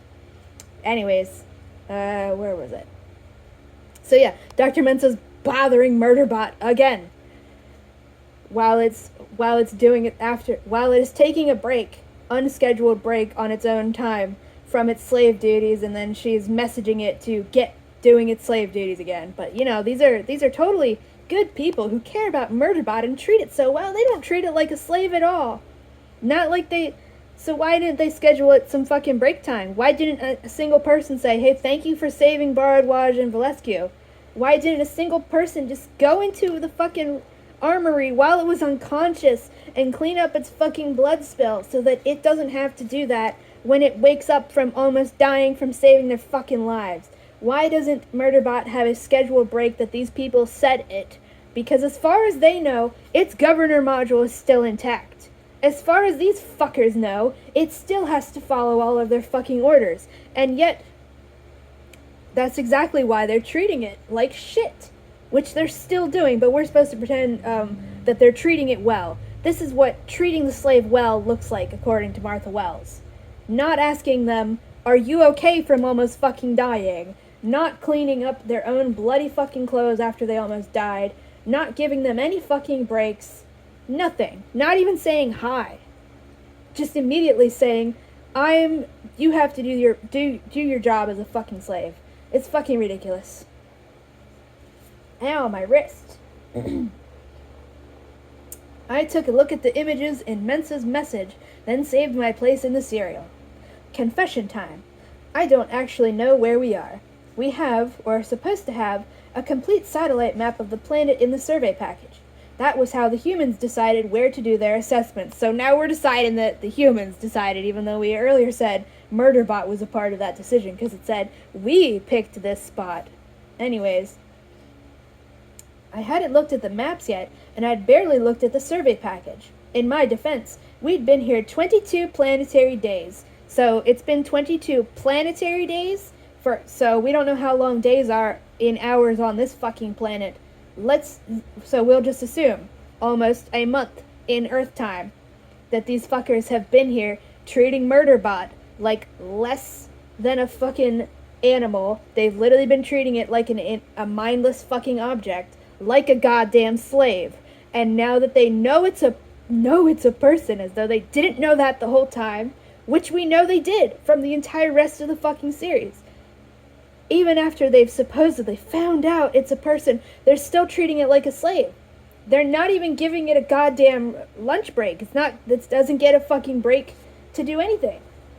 And then when they presumably notice it has put itself in standby, then they start bothering it again.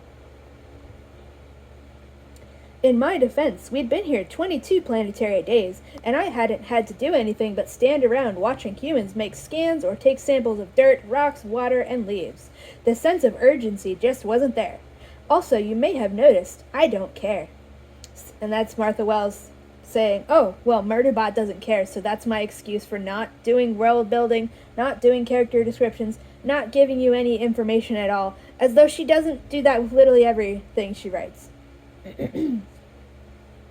So it was news to me that there were 6 missing sections from our map. Pinley and Gurathan had found the discrepancies, and Mensa wanted to know if I thought it was just the survey package being cheap and error-ridden, or if I thought this was part of a hack. And again, it says it literally right on the back. But in a society where contracts are awarded to the lowest bidder. But they're from preservation. We're supposed to think of them as progressive. Why would they go with the lowest bidder? That's exactly how the people of preservation should never logically work, because they're supposed to actually care about this shit. This is just bad fucking writing. I appreciated the fact that we were communicating via the feed, and that she wasn't making me actually speak to her on the comm. I was so appreciative, I gave her my real opinion, that it probably was the fact. Also, as you pointed out, the fact that speaking on the feed is verbal and audio. So what the fuck is the difference between speaking on the comm and speaking in the feed? As my twin... Because she's established that it's not telepathy text checks like I thought this Yeah. entire time. Because, let me read this again.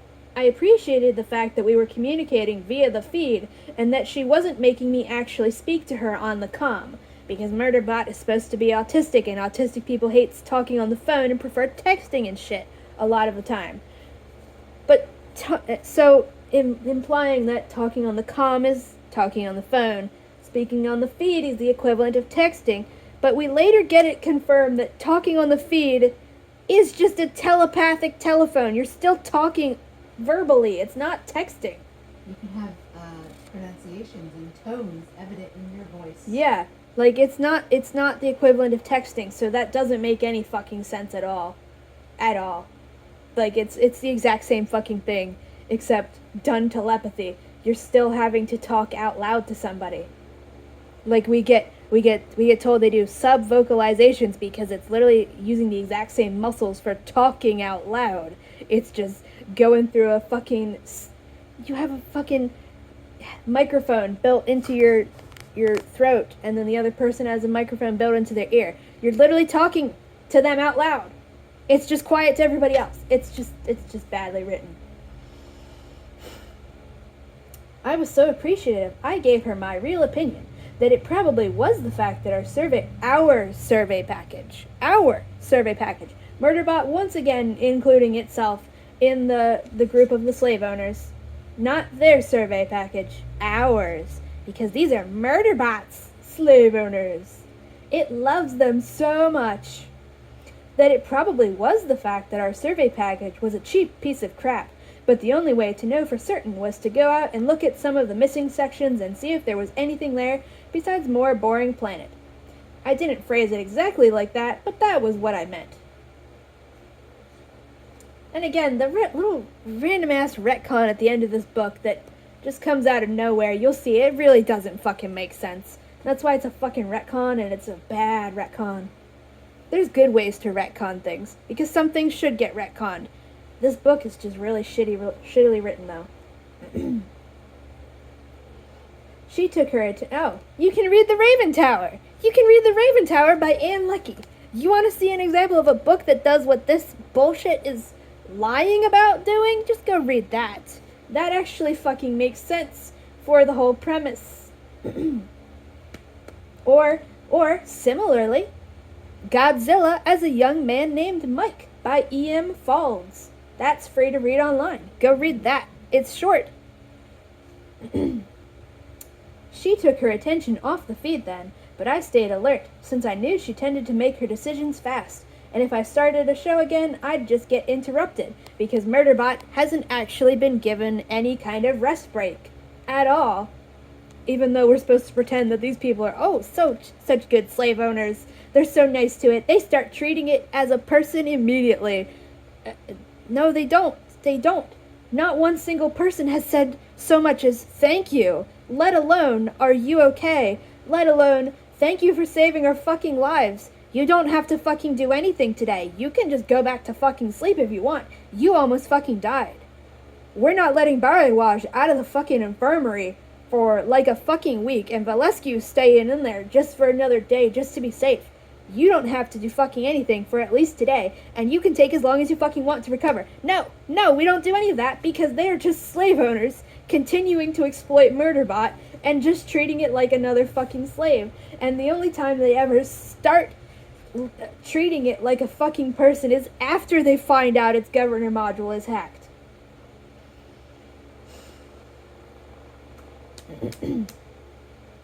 They all wanted to check it out, and were just going back and forth on whether they should wait. They had just had a calm conversation with Doubtfall on the other continent, who had agreed to send copies of the missing survey package files. Some of the clients wanted to see if anything else was missing first, and others wanted to go now, and blah blah blah. It's literally in the book. It's literally in there. I knew how this was going to turn out. It wasn't a long trip, not far outside the range of the other assessments they had been doing, but not knowing what they were flying into was definitely a red flag for security. In a smart world,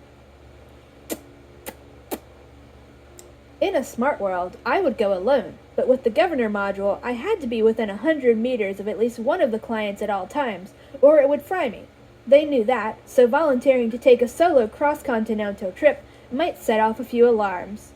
So when Mensa opened the feed again to tell me they were going, I told her security protocols suggested that I should too. You notice the more slavery apologism?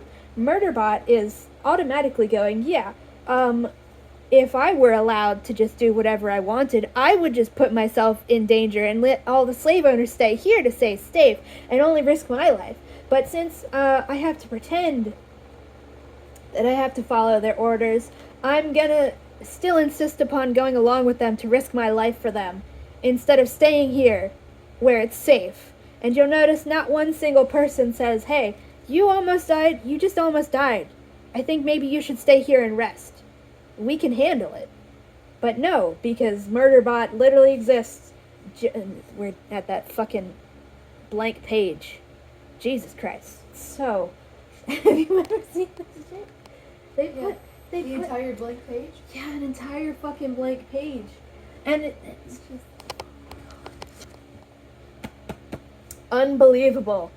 Like, literally, my reaction at the start of this, for realizing that the pages start on page 9, it's worse. It shouldn't have been able to get worse, but yet it got fucking worse. Like, Jesus Christ. We're now on chapter 3. And it's taken how many hours? And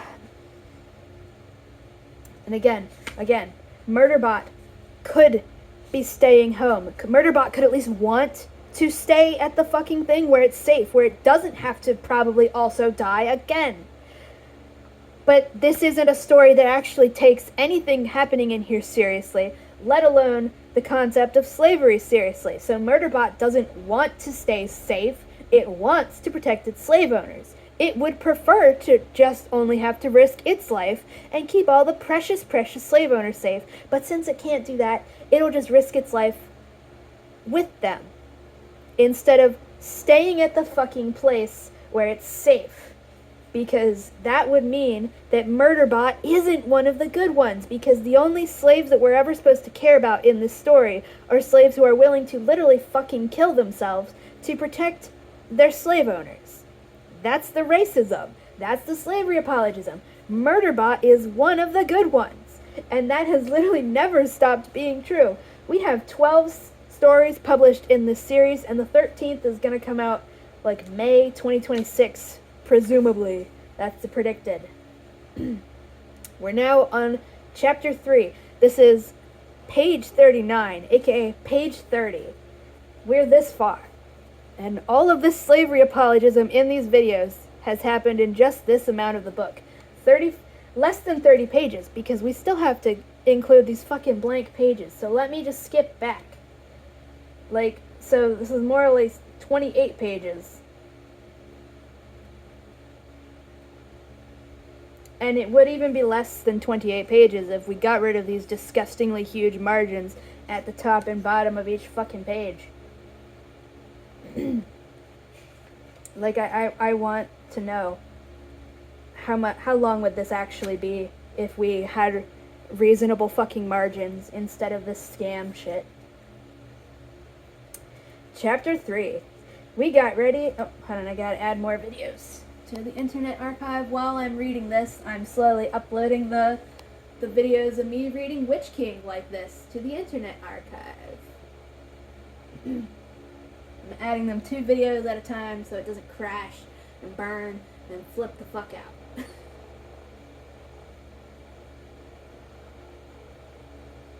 So you can watch videos 1 through 14 so far on the Internet Archive. It's just called, I think I just search, go to the Internet Archive, which is just archive.org, and search Reading Witch King by Martha Wells in 2025. And then you'll see the video files. Not that you're not busy watching this already. Chapter 3 on page, what is really 28 pages into the story, if we got rid of the fake page count and these 2 blank pages that we've had to deal with so far. We got ready to leave at the beginning of the day cycle, in the morning light, and the satellite weather report said it would be a good day for flying and scanning. I checked med system and saw Bharadwaj was awake and talking. It wasn't... Hold on, I need a drink.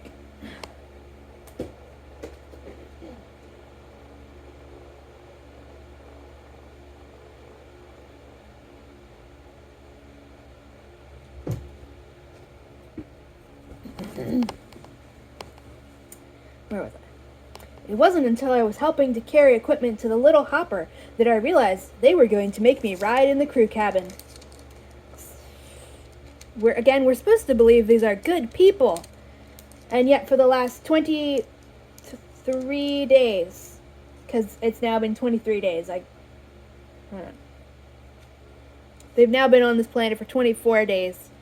Because Murderbot was unconscious for 8 hours before, and then it was the next day, and now it's the next day.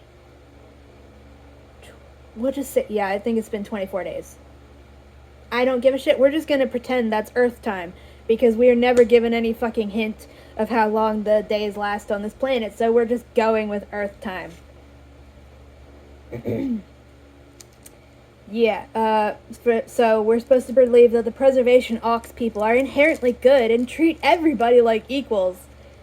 But they've been making Murderbot ride with the fucking cargo in a tiny cargo container, barely big enough to move, as though it is a fucking object. They're literally not treating it with the respect that they show regular fucking robots, actual robots, let alone fucking cyborgs.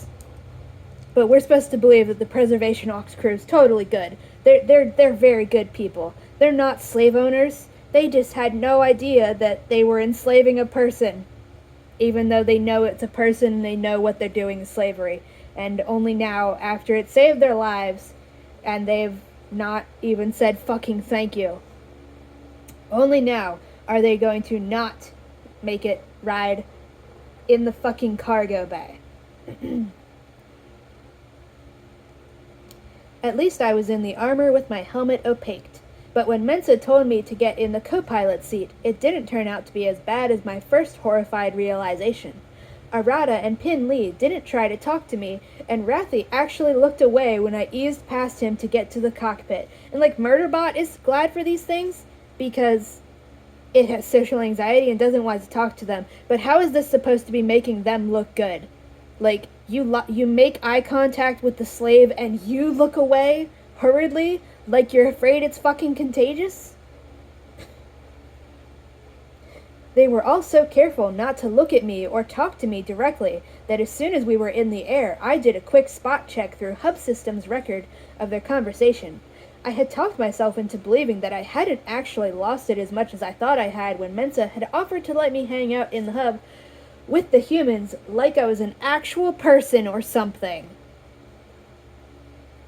The conversation they had immediately after that gave me a sinking sensation as I reviewed it. No, it had been worse than I had thought. They had talked it over and all agreed not to, quote, push me any further than I wanted to go, quote. And they were all so nice, and it was just excruciating. So literally their definition of being nice is not saying thank you to the person who fucking saved your lives. Not assuring the person who saved your lives after you were all just literally yelling and being very angry and violent that you're not angry at it and aren't planning to hurt it. No reassurance at all. Just, let's just pretend you don't exist. That's the kindest thing to do here, Martha Wells, because that's what it's being framed at. Continue to dehumanize and ignore the existence of the slave and not treat it like a fucking person. Don't even give it a goddamn scheduled break. Not even a 15 fucking minute break. But them ignoring and pretending that Murderbot doesn't exist is framed as the kindest thing to do. Because slavery apologism and Martha Wells not just being a fucking bigot and being shit at writing. And they were all so nice, and it was just excruciating. I was never taking off the helmet again, and that's still a joke. That's where this is all. We're all just still joking about this. I can't do even the half-assed version of this stupid job if I have to talk to humans. This is all a joke.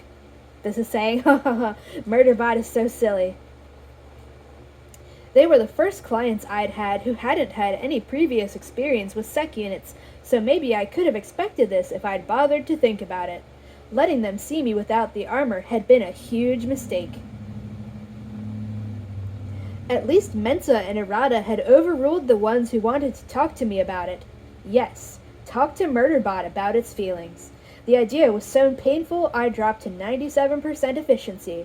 I'd rather climb back into hostile one's mouth. And again, Martha Wells is framing the people enslaving the slave. Framing them deciding, yeah, we'll just continue treating it like a slave. Not acknowledge that it's a fucking person in any way. This is definitely the kind thing to do. Because Martha Wells doesn't understand how slavery works, doesn't actually grasp how bigotry works, and this is all being framed as, oh yeah, they're behaving perfectly. This is awesome. This is how you respect people, by continuing to treat them like a slave that you don't acknowledge as a person. It's ridiculous. And again, Murderbot's social anxiety, it's not about the fact that these are slave owners who could decide to torture it at any moment, and it's traumatized by that. It's just basic social anxiety that's meant to be funny and quirky and relatable. And no deeper than that. I worried about it while they looked at, and then Martha Wells has the gall to get mad at people who are confused about why Murderbot is always abruptly, like in book 2 and book 3 in particular, just abruptly, we get told by somebody else that it seems scared of humans, and then Martha Wells has the gall to get pissed off at people who are like, I don't understand why Murderbot is scared of humans. Nobody's ever heard it. And then she's like, oh, you're so willfully ignorant. Why are you ignoring what Murderbot's gone through? And it's like, bitch. And I'm saying that on fucking purpose. Bitch. You literally went out of your way to tell us that Murderbot isn't fucking traumatized by being around people who've tortured it. It's not scared of slave owners. It's just got basic social anxiety like every autistic person. And then you have the gall to act shocked and offended and surprised when people point out it doesn't make sense for Murderbot to randomly, abruptly have to be told. What's the fucking sentence? Donna Bean won't hurt you, sec unit, by Mickey in book 3, as though Murderbot expressed fear about being touched by a human, which comes out of fucking nowhere and means nothing, because Murderbot isn't scared of slave owners because they've heard it before. It just genuinely is self-loathing and has social anxiety. It's not traumatized by all of the times slave owners exactly like these people have tortured it. We're not supposed to take that into consideration at all. It's just a funny joke because, haha, Murderbot doesn't like eye contact. That's so relatable and funny. And that's it. That's it. And then Martha Wells has the gall to get mad when people don't understand why we're randomly later supposed to believe that, oh, Murderbot has to be told that a human's not going to hurt it by another character without any of this reflected in Murderbot's perspective at all. It's bad writing. It's bad writing. It's bad writing. It's bigotry. It's slavery apologism. Anyways, I worried about it while they looked out the windows at the ring or watched their feeds of the hoppers, scans of the scenery, chatting on the comm with the others who were following our progress back in the habitat. I was distracted, but still caught the moment when the autopilot cut out. It could have been a problem, except I was in the co-pilot seat, and I could have taken over in time. But even if I hadn't been there, it would have turned out okay, because Mensa was flying, and she never took her hand off the controls. Even though the planetary craft autopilots aren't as sophisticated as a full bot pilot system, some clients will still engage them and walk into the back to sleep. And then walk into the back or sleep. Mensa didn't, and she made sure when the others flew, they followed her rules. She just made some thoughtful, grumpy noises and adjusted our course away from the mountain the failing autopilot would have slammed us into. That's another asterisk. I had cycled out of horrified that they wanted to talk to me about my feelings into grateful that she had ordered them not to. As she restarted the autopilot, I pulled the log and sent it into the feed to show her it had cut out due to a hub system glitch. She swore under her breath and shook her head. And again, there's a difference between not pressing Murderbot about its feelings and expecting it to fucking bare its fucking guts to them, and just bare minimum treating it like a person, which they're literally not fucking doing. They didn't give it any kind of rest break. Nobody said, thank you for saving our friends' fucking lives. Nobody said, we're sorry you almost fucking died getting eaten by a fucking graboid trying to save our friends' lives. Nobody says, you can take the rest of the fucking day off or however long you need. Nothing. Nobody asks anything. They don't give it anything. They understand, presumably, that Valescu and Bardwaj are traumatized. Nobody gives Murderbot any kind of break at all. It's fucking ridiculous. And then we're still supposed to just accept that these are good people who are so perfect and they're so pure cinnamon rolls. Best slave owners ever. The missing map section wasn't that far outside our assessment range, so we were there before I made a dent in the backlog of serials I'd saved to my internal storage. Mensa told the others, we're coming up on it. We had been traveling over heavy tropical forest. Let me check the phone battery. 45%. Where it flowed over deep valleys. The brightness changed. That was creepy. Suddenly, it dropped away into a plain, spotted with lakes and smaller copses of trees. There was lots of bare rock in low ridges. Now the brightness keeps changing. It's freaky. There was a lot of bare rock in low ridges and tumbled boulders. It was dark and glassy like volcanic glass. All right. The cabin was quiet as everybody studied the scans. Arata was looking at the seismic data, bouncing it to the others back in the habitat through her feed. I don't see anything that would prevent the satellite from mapping this region, Pinley said, her voice distant as she sorted through the data the hopper was pulling in. No strange readings. It's weird. Unless this rock has some sort of stealth property that prevents the satellites from imaging it, Arata said. The scanners are acting a little funny. Because the scanners suck corporation balls, Pinley muttered. Should we land? Mensa said. I realized she was asking me for a security assessment. The scans were sort of working and marking some hazards, but they weren't any different hazards from what we'd run into before. I said, we could, but we know there's at least one life form here that tunnels through rock. It doesn't, though. There wasn't rock. They were standing on a coastal island with sand. Whatever. It's lying. Just lying about shit. I'm even gonna go back. I'm flipping back.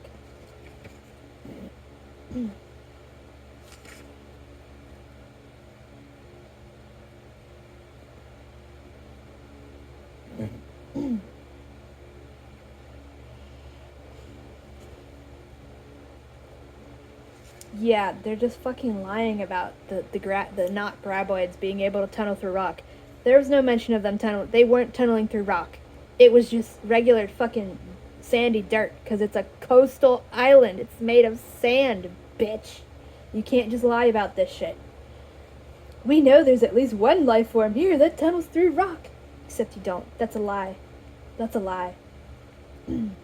Arata bounced a little in her seat, like she was impatient to get going. I know we have to be cautious, but I think we'd be safer if we knew whether these blank patches on the satellite scan were accidental or deliberate. That was when I realized they weren't ignoring the possibility of sabotage. I should have realized it earlier, when Pin Lee asked if hub system could be hacked. But humans had been looking at me, and I had just wanted to get out of there, because again, joke. It's a joke. It's funny how Murderbot doesn't want people to look at it. It's a joke. Rathi and Pin Lee seconded her, and Mensa made her decision. We'll land and take samples. Over the comm from the habitat, Bharadwaj's voice said, Please be careful. She still sounded shaky. And yeah, she's allowed to stay there and recover. Not so much Murderbot. Not even to mentally fucking recover. Mensa took his... That was a weird noise. Mensa took us down gently, the hopper's pads touching the ground with hardly a thump. I was already up and at the hatch. The humans had their suit helmets on, so I opened the hatch and let the ramp drop. Close up, the rocky patches still looked like glass, mostly black, but with different colors running into each other. This near to the ground, the hopper scan was able to confirm that seismic activity was null, but I walked out a little, as if giving anything out there a chance to attack me. If the humans see me actually doing my job, it helps keep suspicions from forming about faulty governor modules. And it's like, yeah, Martha Wells is giving us this excuse now that, oh, it's just pretending to do its job. So they don't find out about its governor module, except it could have pretended that it was better for it to stay at the habitat.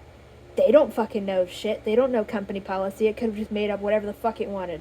And this doesn't excuse the fact that Murderbot goes out of its way all the time, especially explicitly when it doesn't have to and doesn't even have to pretend to put itself in danger for them. Mensa climbed down with Arada behind her. They moved around, taking more readings with their portable scanners. Then the others got sample kits out and started chipping off pieces of the rock glass, or glass rock, scooping up dirt and bits of plant matter. They were murmuring to each other a lot, and to the others back at the habitat. They were sending the data to the feed, but I wasn't paying attention. It was an odd spot. Quiet compared to the other places we'd surveyed, but not much bird thing noise and no sign of animal movement. Maybe the rocky patches kept them away. I walked out a little way, past a couple of the lakes, almost expecting to see something under the surface. Dead bodies, maybe. I'd seen plenty of those, parentheses, and caused plenty of those, end parentheses, on past contracts, but this one had been dead body lacking so far. It made for a nice change. Mensa had set a survey perimeter, marking all the... You know, I think that fan is not set to the lowest setting. That's what I thought. The fan was just over there being louder than necessary. Mensa had set a survey perimeter, marking all the areas the aerial scan had flagged as hazardous or potentially hazardous. I checked on everybody again and saw Arada and Rathi heading directly for one of the hazard markers. I expected them to stop at the perimeter, since they'd been pretty consistently cautious over on the other assessments. I started moving in that direction anyway. Also, I'm so fucking confused, because Murderbot says it's walking out past several lakes, meaning it's very fucking far away from everybody else, because a lake... You can't just call any random puddle of water on the fucking ground a lake. Let me, back up. I walked out a little way, past a couple of the lakes. So everybody's several lakes away from Murderbot. And it's just ridiculous. Get away, little bug. I started moving in that direction anyway. Then they passed the perimeter. I started to run. I sent Mensa my field camera feed and used the voice comm to say, Dr. Arata, Dr. Rathi, please stop. You're past the perimeter and nearing a hazard marker. We are? Rathi sounded completely baffled. Because, you know, they're good slave owners, so they're going to be nice. Fortunately, they both stopped. By the time I got there, they both had their maps up in my feed. I don't understand what's wrong, Arata said, confused. I don't see the hazard marker. She had tagged both their positions on their maps. And on their maps, they were well within the perimeter, heading toward a wetland area. It took me a second to see what the problem was. Then I superimposed my map, the actual map, over theirs, and sent that to Mensa. Shit, she said over the comm, and that's all one paragraph. Rathi, Arata, your map's wrong. How did that happen? It's a glitch, Rathi said. He grimaced, studying the displays in his feed. It's wiped out all the markers on this side. So that was how I spent the rest of the morning, shooing humans away from hazard markers they couldn't see, while Pinley cursed a lot and tried to get the mapping scanner to work. A thing that doesn't make sense, because Murderbot's map works. Why isn't it just putting that into the fucking feed, like it literally just did, and then everybody looks at that? It's bad writing.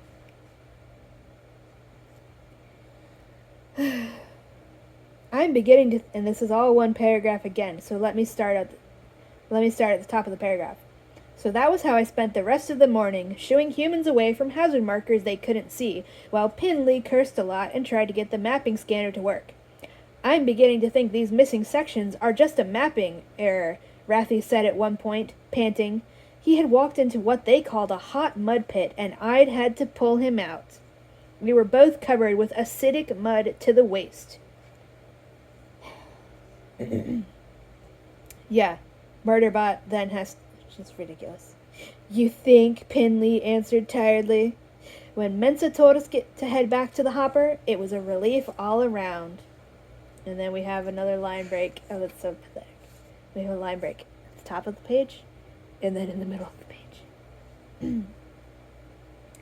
We got back to the habitat with no problems, which felt like it was starting to become an unusual occurrence. The humans went to analyze their data, and I went to hide in the ready room, check the security feeds, and then lie in my cubicle and watch media for a while. I'd just done another perimeter walk and checked the drones when the feed informed me that Hub System had updates from the satellite, and there was a package for me. I have a trick where I make Hub System think I received it and then just put it in external storage. I don't do automated package updates anymore now that I don't have to. When I felt like it, presumably sometime before it was time to leave the planet, I'd go through the update and apply the parts I wanted and delete the rest. It was a typical, boring day, in other words. If Bardwaj wasn't still recuperating in medical, you could almost forget what had happened. But at the end of the day cycle, Dr. Mensa called me again and said, I think we have a problem.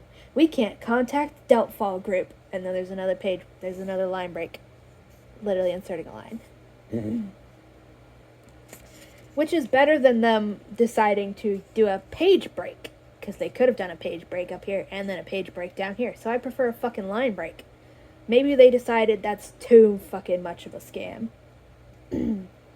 I went to the crew hub where Mensa and all the others were. They had pulled up the maps and scans of where we were versus where Deltfall was, and the curve of the planet hung glittering in the air in the big display. Fancy words all of a sudden for a description that doesn't make any sense. When I got there, Mensa was saying, I've checked the big hopper's specs and we can make it there and back without a recharge. I had my helmet plate opaqued, so I could wince a lot without any of them knowing. You don't think they'll let us recharge at their habitat? Arata asked, then looked around when the others stared at her. What? She demanded. Overse put an arm around her and squeezed her shoulder. If they aren't answering our calls, they might be hurt or their habitat is damaged, she said. As a couple, they were always so nice to each other. The whole group had been remarkably drama-free so far, which I appreciated. The last few contracts had been like being an involuntary bystander in one of the entertainment feed's multi-partner relationship serials, except I'd hated the whole cast. Mensa nodded. That's my concern, especially if their survey package was missing potential hazard information the way ours is. Arata looked like it was just occurring to her that everybody over at Deltfall might be dead. And that's a weird thing to have Arata having to be told, specifically because Arata was the other one who was, like, specifically saying, yeah, this might be sabotage. I'm pretty sure this is fucking sabotage. So it's just very strange to single out Arata and Mensa as being the ones investigating the potential sabotage, and then also have Arata be the one who is the only one that's not going, oh yeah, they're probably fucking dead. It's just weird. Like, there's just two things where scenes where Arata fucking exists so far, and it's like, just, can we have a little bit of consistency? Nothing would have changed, except it would have been more consistent for Overse to be the one that has to realize this, because Arata's already been established as understanding the concept of sabotage and what that fucking means. Rathy said, the thing that worries me is that their emergency beacon didn't launch. If the habitat was breached, or if there was a medical emergency they couldn't handle, their hub system should have triggered the beacon automatically. Each survey team has its own beacon, set up a safe distance from the habitat. It would launch into a low orbit and send a pulse toward the wormhole, which would get zapped or whatever happened in the wormhole, and the company network would get it, and the pickup transport would be sent now instead of waiting until the end of project date. That was how it was supposed to work anyway. usually, and you'll notice that, like, this is the extent of the world building, and we never get anything else. We just get told, oh, yeah, you know the wormhole, everybody knows the wormhole, as though we've already established that somewhere, because, again, this is written like bad fan fiction. We don't get proper exposition, we don't get proper world building.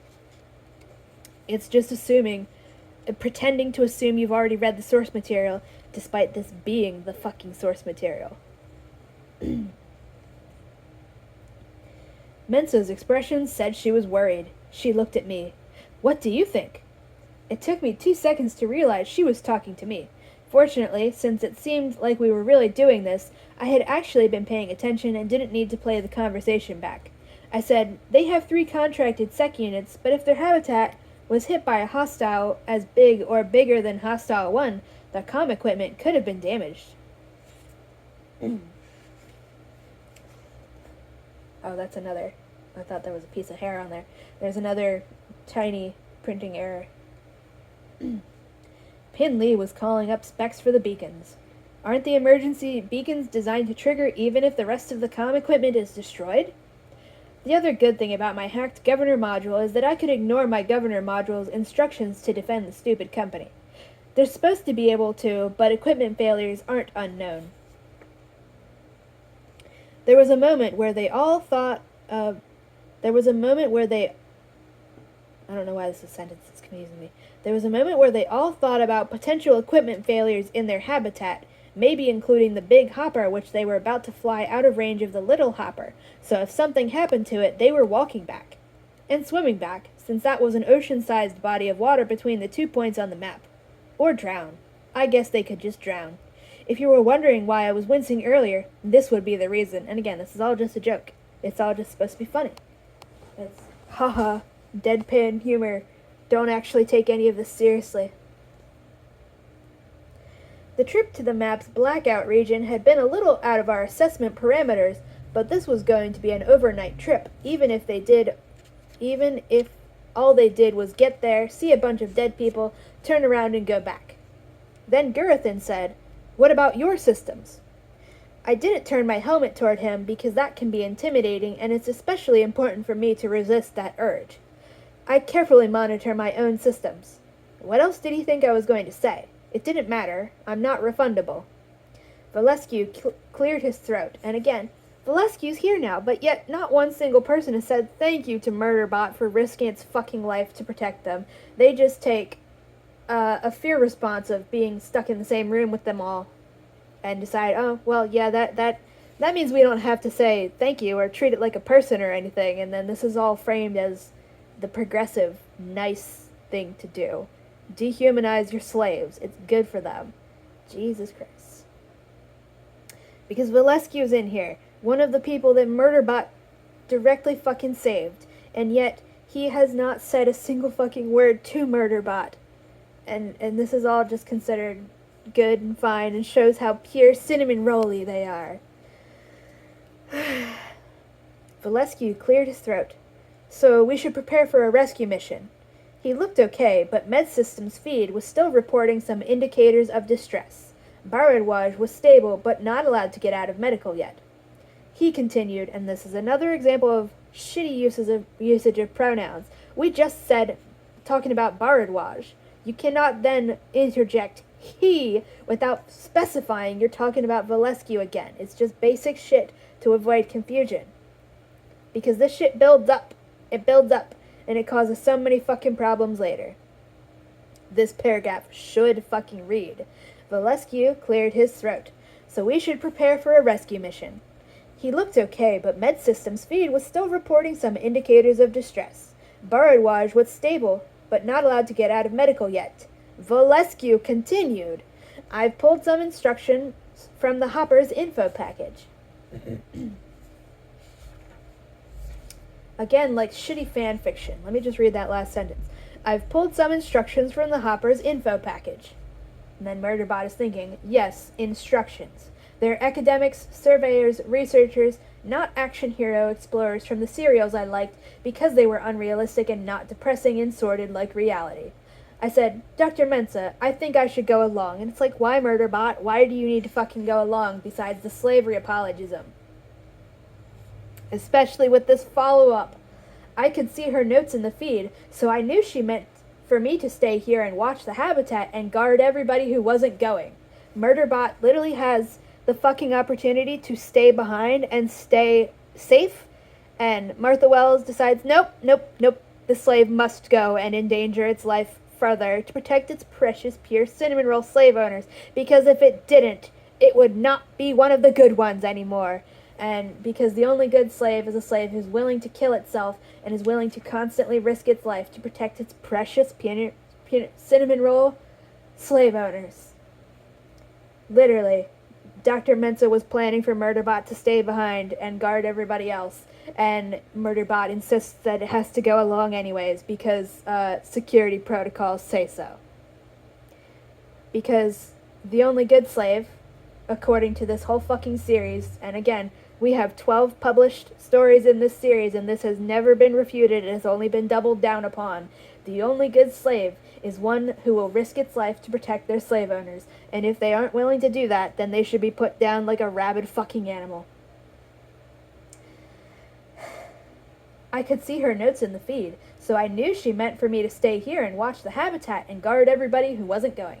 She was taking Pin Lee because she had past experience in habitat and shelter construction.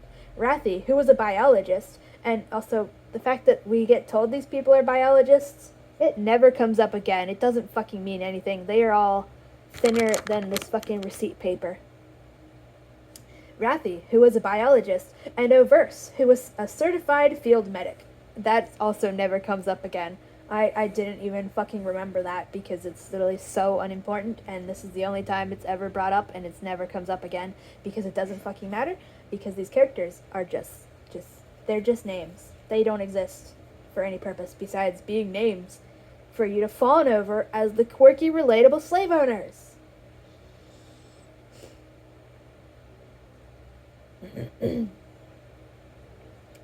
Mensa hesitated, thinking about it, and I could tell she was debating protecting the habitat and the group staying behind, with the possibility of whatever had hit Deltfall still being there.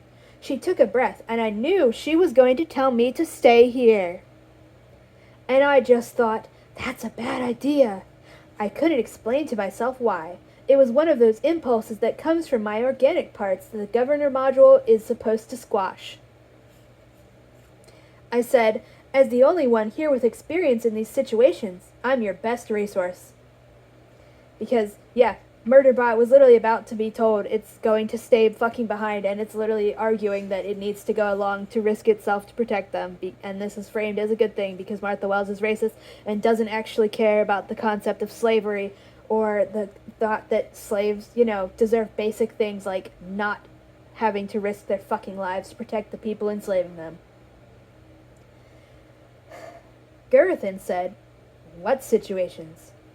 Rathy gave him a bemused look. This situation. The unknown. Strange threats. Monsters exploding out of the ground. I was glad I wasn't the only one who thought it was a dumb question. And it's like, that's not a dumb question at all. I don't know why Rathy isn't reacting that way.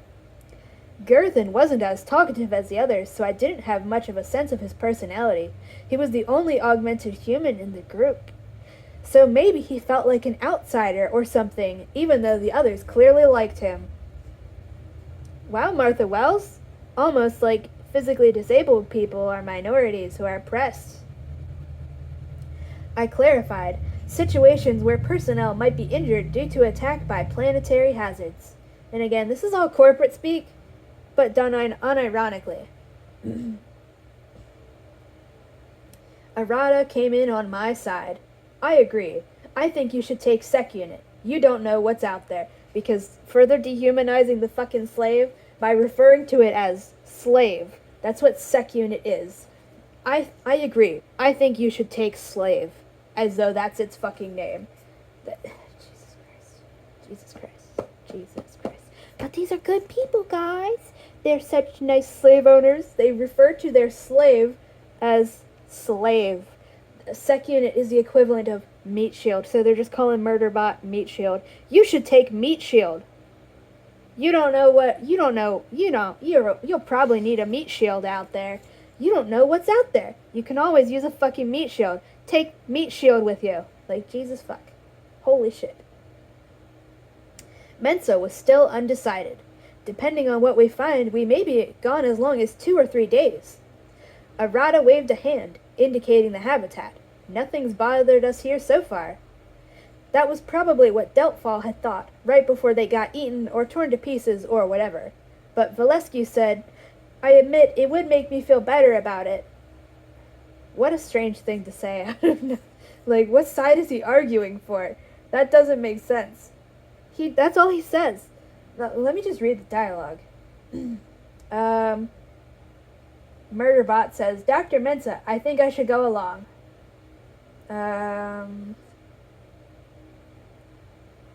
Yeah, okay. Murderbot says, Dr. Mensa, I think I should go along. As the only one here with experience in these situations, I'm your best resource.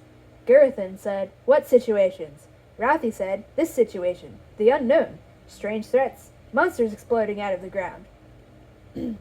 Murderbot says, Situations where personnel might be injured due to attack by planetary hazards. Arata says, I agree. I think you should take Meat Shield. You don't know what's out there.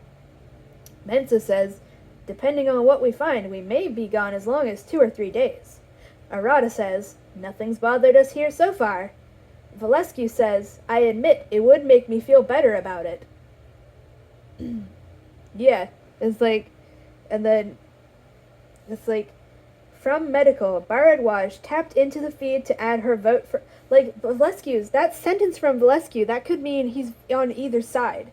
That could mean, I'm staying here, I would like the meat shield to stay here because it already saved my life one time. It's like, oh, it's just ridiculous. From medical, Bharadwaj tapped into the feed to add her vote for me. And it's like, again, vote for me. That could mean for me staying here or going with. You're not specifying which one. Gurathan was the only one staying behind who didn't say anything. Mensa nodded firmly. All right then, it's decided. Now let's get moving. And then they still don't say what was decided. Like, it's just... So I prepped... And then there's a line break. Right there. So I prepped the big hopper to go to the other side of the planet. In parentheses. And yes, I had to pull up the instructions. In parentheses. I checked over it. Oh, we're going to be on chapter 4. And then I'll end this video. So I don't give myself a sore throat. I checked it over as much as I could, remembering how the autopilot had cut... I guess I should check the battery first. Okay, 34%, yeah. I checked it over as much as I could, remembering how the autopilot had cut out suddenly in the little hopper. But we hadn't used the big hopper since Mensa had taken it up to check it out when we arrived. Parentheses. You had to check everything out and log any problems immediately when you took delivery or the company wasn't liable. End parentheses. But everything looked okay, or at least matched what the specs said it was supposed to match. It was only there for emergencies, and if this thing with Deltfall hadn't happened, we would probably never have touched it until it was time to lift into our pickup transport. And again, there's just genuinely no fucking need for there to be 2 hoppers. You don't need... and we have zero description of what the fuck a hopper looks like. There's no description whatsoever. We don't even know what fucking color it is, what the fucking size range is, and there don't need to be 2 of them. It's completely and utterly unfucking necessary. There's just no fucking reason for it. They just need 1 fucking ship, especially because until later, when it's completely unnecessary, they're only using 1 of them at a time. It may as well just be 1 fucking ship. It's ridiculous. Especially because we keep getting insisted, oh, they went, society contracts were awarded to the lowest bidder. So it's like, okay, so if this is such a cheap fucking thing they got, why were they given 2 ships? That's not what I call cheap. That's expensive. So which the fuck is it? Is it cheap and shitty and they got 1 ship? Or is it expensive and good and they got 2 of them? There doesn't need to be 2 of them. It's just unnecessary and like, just completely unnecessary. No fucking reason, especially because we're not getting a description for either of them. Alright, anyways. But everything looked okay, or at least matched what the specs said it was supposed to match. It was only there for emergencies, and if this thing with Deltfall hadn't happened, we probably never would have touched it until it was time to lift into our pickup transport. Mensa came to do her own check of the hopper, because you just made the slave do all that work and then you're also doing it, so it's like, why did you make it do that? And told me to...